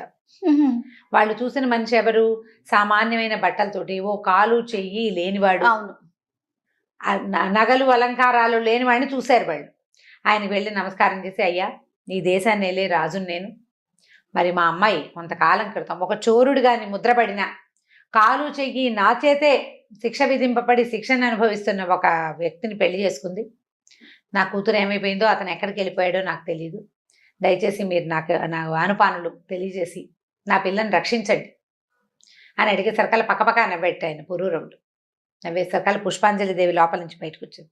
తల్లిదండ్రిని చూసి దండం పెట్టింది. అయ్యా నాన్న, మీరు నేను మీ కూతుర్ని ఎలాగైతే మీరు నన్ను వెనక్కి పంపించేశారు, ఏమనుకున్నారు, ఒక కాలు చెయ్యి లేదు చోరుడు అనుకున్నారు. మీరు ఆ చోరుడి దగ్గరికే వచ్చారు. ఈ మీరు చోరుడు అనుకుంటున్న మీ అల్లుడు సామాన్యుడు కాదు. ఇతని దర్శనంతో సర్వపాపాలు నశిస్తాయి. శనీశ్వరుడు ఈయనకి వరం ఇచ్చాడు. నీ కథను విన్నవాళ్ళు, నీ విషయం తెలుసుకున్న వాళ్ళకి నా బాధలు తక్కువగా ఉంటాయి. అదృష్టవంతులైన వాడికి నేను అసలు పట్టనన్నాడు.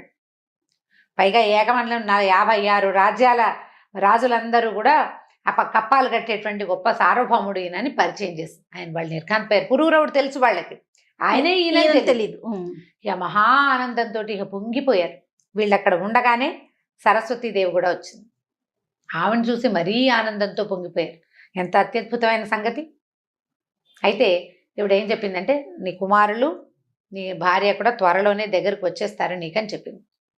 ఈ సంగతి తెలుసుకున్నాడు. ఇతని స్నేహితుడు ఉన్నాడు, పరదేశి కావలి, అతను కూడా పరిగెత్తుకుంటూ వచ్చాడు. వీళ్ళే వాళ్ళు అని తెలిసి ఈయన్ని కావలించుకున్నాడు. చాలా సంతోషించి ఈ పరదేశి కావలి చాలా కోటీశ్వరుడు కదా అతను ఈ విశాల నగరపు రాజు, ఇవి పుష్పాంజలి తండ్రి ఇద్దరు ఆలోచించుకుని అడవంతా బాగు చేసి ఒక నగర నిర్మాణం చేయించారు. అక్కడ వీళ్ళ బంగారు భవనం కాకుండా అన్ని తోటలు దొడ్లు ఏర్పరిచారు, దారులు ఇళ్ళు వాకిళ్ళు అన్ని ఏర్పరిచారు. ఆ కావలి కూడా ఇక్కడే ఉండటం మొదలుపెట్టాడు చాలా విశేషంగా. అయితే ఇక్కడ ఒక సామ్రాజ్యం ఏర్పడింది అనమాట. ఒకనాడు ఒక సన్యాసి వేషంలో ఉన్న ఒక ఆయన వచ్చాడు. ఈయనెవరు, శుచిమంతుడు అతని పేరు. ఇతను పురూరవ చక్రవర్తి యొక్క ప్రధానమంత్రి. ఆయన ఆ రోజు ఈయన ఏం చేశాడు, భార్య పిల్లలిద్దరిని ఎత్తుకుని బయటకు వచ్చేసాడు కదా. అయితే రాజ్యాన్ని వీళ్ళు కొంత రక్షించుకున్నారు. పరాయి రాజ్యం పరాయి రాజు పాలవకుండా రాజ్యాన్ని రక్షించుకున్నారు. రాజు కోసం వెతికితే పిల్లలు లేరు, తల్లి లేరు, ఎవరు లేరు. ఎంత వెతికినా రాజు జాడ దొరకల. ఆయన సకుటుంబంగానే వీళ్ళని వెతకడానికి బయలుదేరాడు. ఇక కొంత మేర వెళ్ళిన తర్వాత కుటుంబాన్ని దిగవిడిచి సన్యాసి వేషధారణతో వెతుక్కుంటున్నాడు. అయితే ఇక్కడ ఒక బంగారు నగరం ఏర్పడిందని, బంగారు భవంతితోటి ఒక నగరం ఏర్పడిందని, ఆ నగరంలో ఉన్న రాజును గనక చూసిన వాళ్ళకి అన్ని సమస్యలు తీరిపోతాయని విని ఈయన ఒకవేళ ఆయన మా పురూరవుడేమోనని అనుమానంతో, పురూరవుడు అని పేరు మాత్రం బయటికి రాల, ఇక్కడ ఒక రాజు ఉన్నాడని తెలిసి ఆ శుచిమంతుడు వచ్చాడు ఇక్కడికి. వచ్చి ఆయన ఎదురుపడేసరికల్లా ఒకళ్ళనొకళ్ళు గుర్తుపెట్టారు, కావలించుకున్నాడు. శుచిమంతా, ఏమిటి సన్యాసి అయిపోయావా, నువ్వు సన్యాసం తీసుకున్నావా అంటే, కాదు ప్రభు, ఇది మారు వేషమే, మీకోసం వెతుక్కున్నాం. ఆ రోజు రాత్రి మీరు మహారాణి వారు శ్రీయుతులు కుమారులు ఎవరూ కనపడలేదు, ఎన్ని విధాలు వెతికినా దొరకలేదు, మీకోసం వెతుకుతూ ఆ రాజ్యంలో ఉండలేక వెతుకుతూ వచ్చానని ఇక్కడికి వచ్చానని చెప్పాడు. శుచిమంతుడిని తనతోటే ఉంచుకున్నాడు. అతని కుటుంబాన్ని రప్పించారు. ఇంతలో ఏమైంది, ఒక గొల్లెత్తి దగ్గర పెరుగుతున్నారు రాజకుమారులు ఇద్దరు. వాళ్ళకి చక్కగా అన్ని అస్త్రవిద్యలన్నీ పట్టుబడ్డాయి. అయితే వాళ్ళకి ఉపగ మహర్షి చెప్పాడు ఈ పురూరవుడి కథ చెప్పి, ఆ పురూరవుడే మీ తండ్రిని ఉపదేశించాడు వాళ్ళకి. అయితే వీళ్ళు పురూరవుడు ఎక్కడున్నాడో ఎవరికి తెలియదు. ఆయన శని బాధల్లో ఉన్నాడు. ఎక్కడున్నాడు, ఈ పిల్లలిద్దరు తల్లికి ఏమన్నారా, పెంపుడు తల్లికి, అమ్మ ఇంత విద్య నేర్చుకున్నాం, ఎక్కడైనా ఎవరి దగ్గరైనా పని చేస్తే కదా మా విద్యకి రాణింపు, గుర్తింపు ఎట్లా వస్తుంది, మన ఊళ్ళోనే మనం ఉంటే గుర్తింపు రాదు, బయటికి వెళ్ళాలి, ఎక్స్ప్లోర్ చేస్తే కదా. అందుకని ఆమెను ఒప్పిస్తే ఆవిడ ఏం చేసింది, సరే బాగా బతిమలాడింది, వద్దునైనా వెళ్ళిపోద్దు అంటే, ఎప్పటికీ నువ్వు మా పెంపుడు తల్లివే, మేము ఎక్కడికి వెళ్ళినా మళ్ళీ నీ దగ్గరికే వస్తాం, లేదా నిన్ను మా దగ్గరికి రప్పించుకుంటామని ఒప్పించారు. ఒప్పిస్తే సరే అందరూ రాజులను చూసుకుంటూ ఏ రాజు దగ్గరైనా పనికి కుదరాలని పెట్టుకున్నారు. అన్ని రాజ్యాలు చూస్తూ ఇక్కడ ఒక కొత్త రాజ్యం ఏర్పడిందని, ఈయన మహానుభావుడైన రాజు అని తెలుసుకున్నారు. ఇక్కడికి వచ్చారు. ఈ పిల్లల్ని చూసేసరికి ఈయనకి జ్ఞాపకం వచ్చింది, గుర్తుపెట్టాడు. ఆయన కానున్నది కావాలి, ఎప్పటికవుతుందో ప్రపంచం అంతా తెలుసుకోవాలి కదా. సరే ఏమన్నాడు, ఈ కుమారులు ఇద్దరిని ఏమిటి అని కనుక్కున్నాడు. మేము శస్త్ర విద్యలన్నీ అభ్యసించాం, మనిషికి ఒక్కొక్క 2000 మాడల చొప్పున జీతంగా ఇవ్వండి, మీ దగ్గర పనిచేస్తా ఉన్నారు. సరే వీర బాలకుమారుల్లాగా ఉన్నారు, ఓ 13-14 సంవత్సరాల వయసు ఉంటుంది, అంతకంటే లేదు కదా, 13 ఏళ్ళు కూడా లేవు, 12-13 ఏళ్ళు ఉన్నాయి అంతే. సరే ఉంచుకున్నాడు తన దగ్గర. ఈ పిల్లలిద్దరూ ఇక్కడ ఉద్యోగం చేయటం మొదలుపెట్టారు. ఏ పని చెప్తే ఆ పని చేస్తారంటే రాజోద్యోగులుగా ఉంటే కాపలాలు, ఎవరినైనా రక్షించటము అలాంటి వ్యవహారాల్లో ఉన్నారు. ఇంతలో ఏమైందంటే ఇక్కడికి ఈ కుమారులిద్దరూ ఇక్కడ ఉండగానే తల్లి ఆచూకీ ఎలా తెలిసిందో మనం వచ్చే భాగంలో తెలుసుకుందాం. అబ్బాయిలిద్దరూ తండ్రి దగ్గరకు వచ్చారు, ఇంకా తల్లి రావాలి. తండ్రి కొడుకులు అన్న విషయం ఏం వివరంగా తెలియలే, తల్లి ఎక్కడో ఉంది. ఇద్దరు ఏంటంటే మేము నీ దగ్గర పని చేస్తాము, మమ్మల్ని ఉంచుకో, మాకు ఇన్ని విద్యలు వచ్చంటే పిల్లల్ని గుర్తుపెట్టాడు. ఆయన తన కుమారులాగా ఉన్నారనుకున్నాడు. కాలం చెప్పాలి అవునా కాదా అనేది. ఎవరు చెప్తారు? మీరు మా అబ్బాయిలేనా అని అడిగితే పిల్లలకి తెలియదు కదా. ఆయనేమో తను ఒక నదికి ఓ పక్కన ఒకడిని, రెండో పక్కన ఇంకోటి కట్టేసి వెళ్ళిపోయాడు. సరే పిల్లలిద్దరిని చేర్చుకున్నాడు. చెరుకో 2000 వరహాలు జీతాలు ఇచ్చి అట్ట పెట్టుకున్నాడు.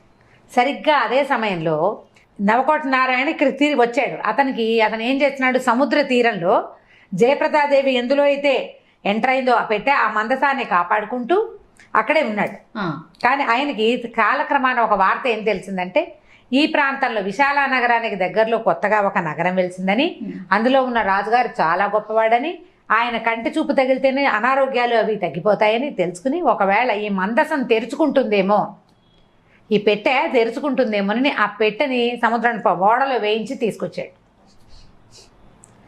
ఓడలని సముద్రంలోనే ఉంచుతారు, సముద్రంలో ఉంచుకుని చిన్న పడవెక్కి వస్తారనమాట. చిన్న పడవెక్కి వచ్చాడు. వచ్చి ఈయనకి దండం పెట్టాడు. దండం పెట్టి, అయ్యా నేను ఒక వ్యాపారస్తుడిని, నా పేరు నవకోట నారాయణ, మరి ఒక దేవాలయం కట్టించడానికి ఒక ఏర్పాటు చేసుకున్నాను. అప్పటికి చాలామంది కూలీలు వచ్చి పనిచేశారు. వాళ్ళలో ఒక గణాంకుడు, ఒక లేఖకుడు ఉండేవాడు. ఆ లేఖకుడి భార్య చాలా అందగత్త. అయితే నేను ఆమె మీద మనసు పడ్డాను. ఆమె కోసమని నేను కొంచెం ప్రయత్నం చేసి డబ్బుల కోసం నా గదికి వచ్చేలాగా ఏర్పరిచాను.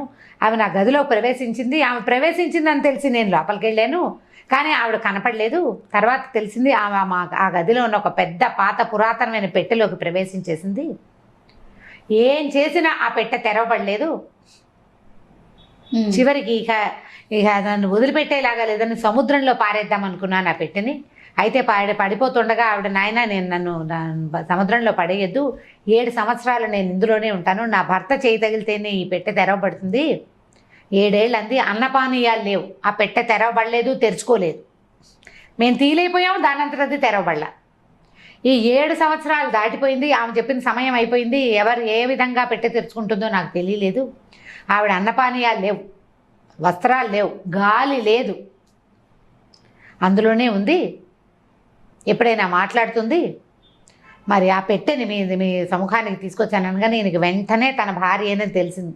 ఆయన ఏమనుకున్నాడంటే, ఎంత లోకోత్తరమైన చరిత్ర కలిగింది తన భార్య, అయితే అది ప్రపంచానికి తెలియాలి.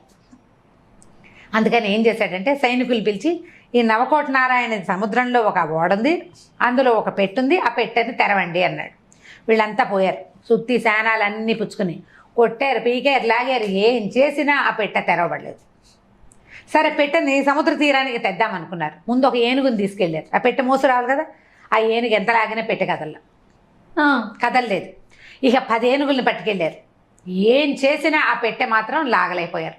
ఏనుగులు కింద పడిపోతున్నాయి సముద్రంలో, ముందు గట్టిగా లాగి బొక్కమొరల పడిపోతున్నాయి, నీళ్ళల్లో పడిపోతున్నాయి, లాగలేకపోతున్నాయి. దాంతో వాళ్ళందరూ వచ్చి, అందులో ఏ బ్రహ్మరాక్షసుందో తెలియదండి, అసలు ఆ పెట్టె తెరవబడదు, కదలబడదు. అయ్యేసరికల్ ఈయన ఏమన్నాడు, సరే రేపు ఉదయం వెళ్ళి చూద్దాం, అక్కడికి వెళ్ళి చూద్దాం మనం అని చెప్పి, కుమారులు ఇద్దరు ఉన్నారు, ఈ పిల్లలిద్దరు ఇక్కడ ఉద్యోగాలకు చేరారు కదా, వీళ్ళిద్దరికి ఏం చెప్పాడంటే, సముద్రంలో పడవలో ఒక పెట్టుంది, ఆ పెట్టెని రక్షించండి అని చెప్పి పంపించాడు. ఈ పిల్లలిద్దరూ చిన్న పడవ వేసుకుని ఆ పెద్ద షిప్లోకి వెళ్ళారు. వెళ్ళి ఆ పెట్టె పక్కన కూర్చున్నారు. కూర్చున్నప్పుడు ఏమన్నాడు, చిన్నపిల్లాడు పెద్దవాడిని అడుగుతున్నాడు, అన్నయ్య అన్నయ్య ఏం తోచట్లేదు ఒక కథ చెప్పరా. సముద్రపు గాలికి విసుగ్గా ఉంటుంది, సముద్రం లోపల కనుక సముద్రపు గాలికి వామిటింగ్ సెన్సేషను విసగట వస్తాయి, సీ సిక్నెస్. అవును, ఏదైనా మాట్లాడితే బాగుంటుంది, ఏదైనా కథ చెప్పరా అన్నయ్య అని అడిగాడు. ఏం కథలు చెప్పుకుంటానరా, మన కథే చెప్పుకోవాలి. పూర్వం పురూరవ చక్రవర్తి అని మహారాజు, ఆయన అత్యద్భుతమైన చరిత్ర కలిగిన వాడు. ఊర్వశిని సాధించేట, జయప్రదాదేవని ఆవిడని పెళ్లి చేసుకున్నాడు. పెళ్లి చేసుకున్నాక శనేశ్వరుడు పట్టుకున్నాడు పురూరవ చక్రవర్తిని. ఈ పురూరవ చక్రవర్తి అనగానే పెట్టె, పిల్లలు ఒక పక్కన కూర్చున్నారు, ఆ పెట్టె ఒక పక్కన. ఈ పెట్టె తమ గురించే మాట్లాడతామని పెట్టెలో ఉన్న ఆవిడ పెట్టెతో సహా పిల్లల దగ్గరికి జరిగొచ్చింది. పిల్లల దగ్గరికి జరిగింది, వాళ్ళు చెప్పుకుంటున్నారు కదా. అప్పుడు ఈ జయప్రదాదేవిని పెళ్లి చేసుకున్న తర్వాత ఓ 2 పిల్లలు పుట్టారు. పిల్లలు పుట్టాక శనీశ్వరుడు పట్టుకున్నాడు. ఆయన తత్తరపడి శనీశ్వరుడి నుంచి తప్పుకోవటం కోసం రాజ్యం వదిలిపెట్టి భార్య పిల్లలతో సహా పారిపోయాడు. ఈ పారిపోయిన తర్వాత ఏమైంది, ఊరు వదిలిపెట్టి వెళ్ళిపోయాడు. తర్వాత ఒక చోట భార్యని పోగొట్టుకున్నాడు. ఎలా పోగొట్టుకున్నాడో పిల్లలకి తెలియదు, ఏం జరిగిందనేది తెలియదు, ఆయనకి తెలీదు, ఏం జరిగిందో ఆయనకి తెలీదు. భార్య మిస్ అయిపోయింది, కాలిపోయింది అనుకుంటున్నారు వాళ్ళు. ఇప్పుడే కదా ఆయనకి బతికుందని తెలిసింది, పిల్లలకి తెలియదు ఆ సంగతి. తర్వాత ఒక నదీ ప్రవాహం దగ్గర పిల్లల్ని కూడా పోగొట్టుకున్నాడు. పాపం ఆ పిల్లలు మనమేట, మన తండ్రి పురూరవ చక్రవర్తిట. మనకు ఉపమహర్షి చెప్పాడు కదా ఈ రహస్యం, ఏనాడో మళ్ళీ మనం కలుస్తా అంట అన్నాక ఒక్క క్షణమై ఒరే ఈ పెట్టేట్రా మన దగ్గర ఉంది, మనం ఇందాక దూరంగా కూర్చున్నాం కదా అనుకున్నారు. అనుకుని ఏం చేశారు, పెట్టె దగ్గరకు వచ్చేసి అంత పెద్ద పెట్టె దగ్గర కూర్చోడం, ఇంకా కొంచెం అవతలకి జరిగి పురూరవ చక్రవర్తి కథలు చాలా ఉన్నాయిరా, ఆయన ఊర్వశితో అని పెట్టెకేసి చూశాడు. పెట్టె జరిగి వస్తుంది, ఇదేంటి ఇది కదిలిస్తుంది అని ఆశ్చర్యపోయి కథ చెప్తుంటే కదులుతోందని తెలిసింది వాళ్ళకి. అది కూడా నువ్వు పిచ్చాపాటి మాట్లాడుకుంటే కథలు కామ్గా కూర్చుంది. ఆవిడకి తెలిసింది ఈ పిల్లలిద్దరూ తన కుమారులేనని. ఇక వాళ్ళు ఎటు జరిగితే అటు జరగటం మొదలుపెట్టింది. వాళ్ళు పురూరవుడు అనగానే నడిచి వచ్చేస్తుంటుంది పెట్టె. అక్కడి నుంచి వీళ్ళు ఏం చేశారు, ఓ పని చేద్దాం, సముద్రం నుంచి బయటికి వెళ్ళిపోదాం. చిన్న పుట్టేసుకొచ్చారు. పుట్టితో పాటు వస్తుందేమో చూద్దామని చెప్పి షిప్ దిగారు. ఇట్లా మెట్ల మీద దిగుతారు కదా, ఈ పెట్టె కూడా మెట్ల మీద నుంచి జారి వచ్చేసింది కిందకి. వీళ్ళు పుట్టిలోకి ఎక్కారు. ఆ పుట్టి వెనకాలే ఈదుకుంటూ వచ్చేస్తుంది పెట్టె.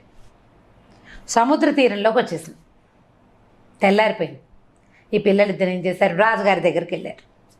వెళ్ళి మీరు ఒక పెట్టెకి కాపలా ఉండమని పంపించారు కదా, ఆ పెట్టె సముద్ర తీరానికి వచ్చేసింది, వచ్చి చూదురుగాని రండి అన్నారు. అనేసరికల్లా రాజు ఆశ్చర్యపోయాడు, అందరూ ఆశ్చర్యపోయారు. అదేమిటి ఏనుగులు కదిపినారా అని పెట్టె, పిల్లలు పైగా వాళ్ళకి సహాయం లేదు, వాళ్ళిద్దరే, వాళ్ళతో పాటు ఎట్లా వచ్చిందంటే పెట్టె దానంతటా అదే వచ్చిందని చెప్తున్నారు. వెంటనే వీళ్ళు ఏం చేశారు, రాజుగారు ఏం చేశారు, తన భార్యని తర్వాత అత్తమావల్ని పిలిచాడు. అదే టైంకి ఈయన ఫ్రెండ్ ఉన్నాడు కదా పరదేశి కావలి, అతను సరస్వతీదేవి అనుదిన ఆహారం ఇవ్వడానికి వస్తుంది ఆవిడ అందరూ కలిసి ఆ సముద్ర తీరానికి వెళ్ళారు. వెళ్ళాక ఈయన అడిగాడు, ఏం చెప్తే దేనివల్ల ఈ పెట్టి ఇక్కడికి వచ్చింది అనుకుంటున్నారు మీ ఉద్దేశం అంటే, మేము పురూరవ చక్రవర్తి కథ చెప్పుకున్నాము, ఆ పురూరవ చక్రవర్తి పేరు వినగానే ఈ పెట్టె కదిలి మా వెనకాల వచ్చేసింది అని చెప్పారు. చెప్పేసరికల్లా ఈయన పరమానందం పట్టలేక ఆ పెట్టెని ముట్టుకున్నాడు. ఇట్లా పట్టుకునేసరికల్లా పెట్టె మూత ఊడి లేచి వచ్చింది.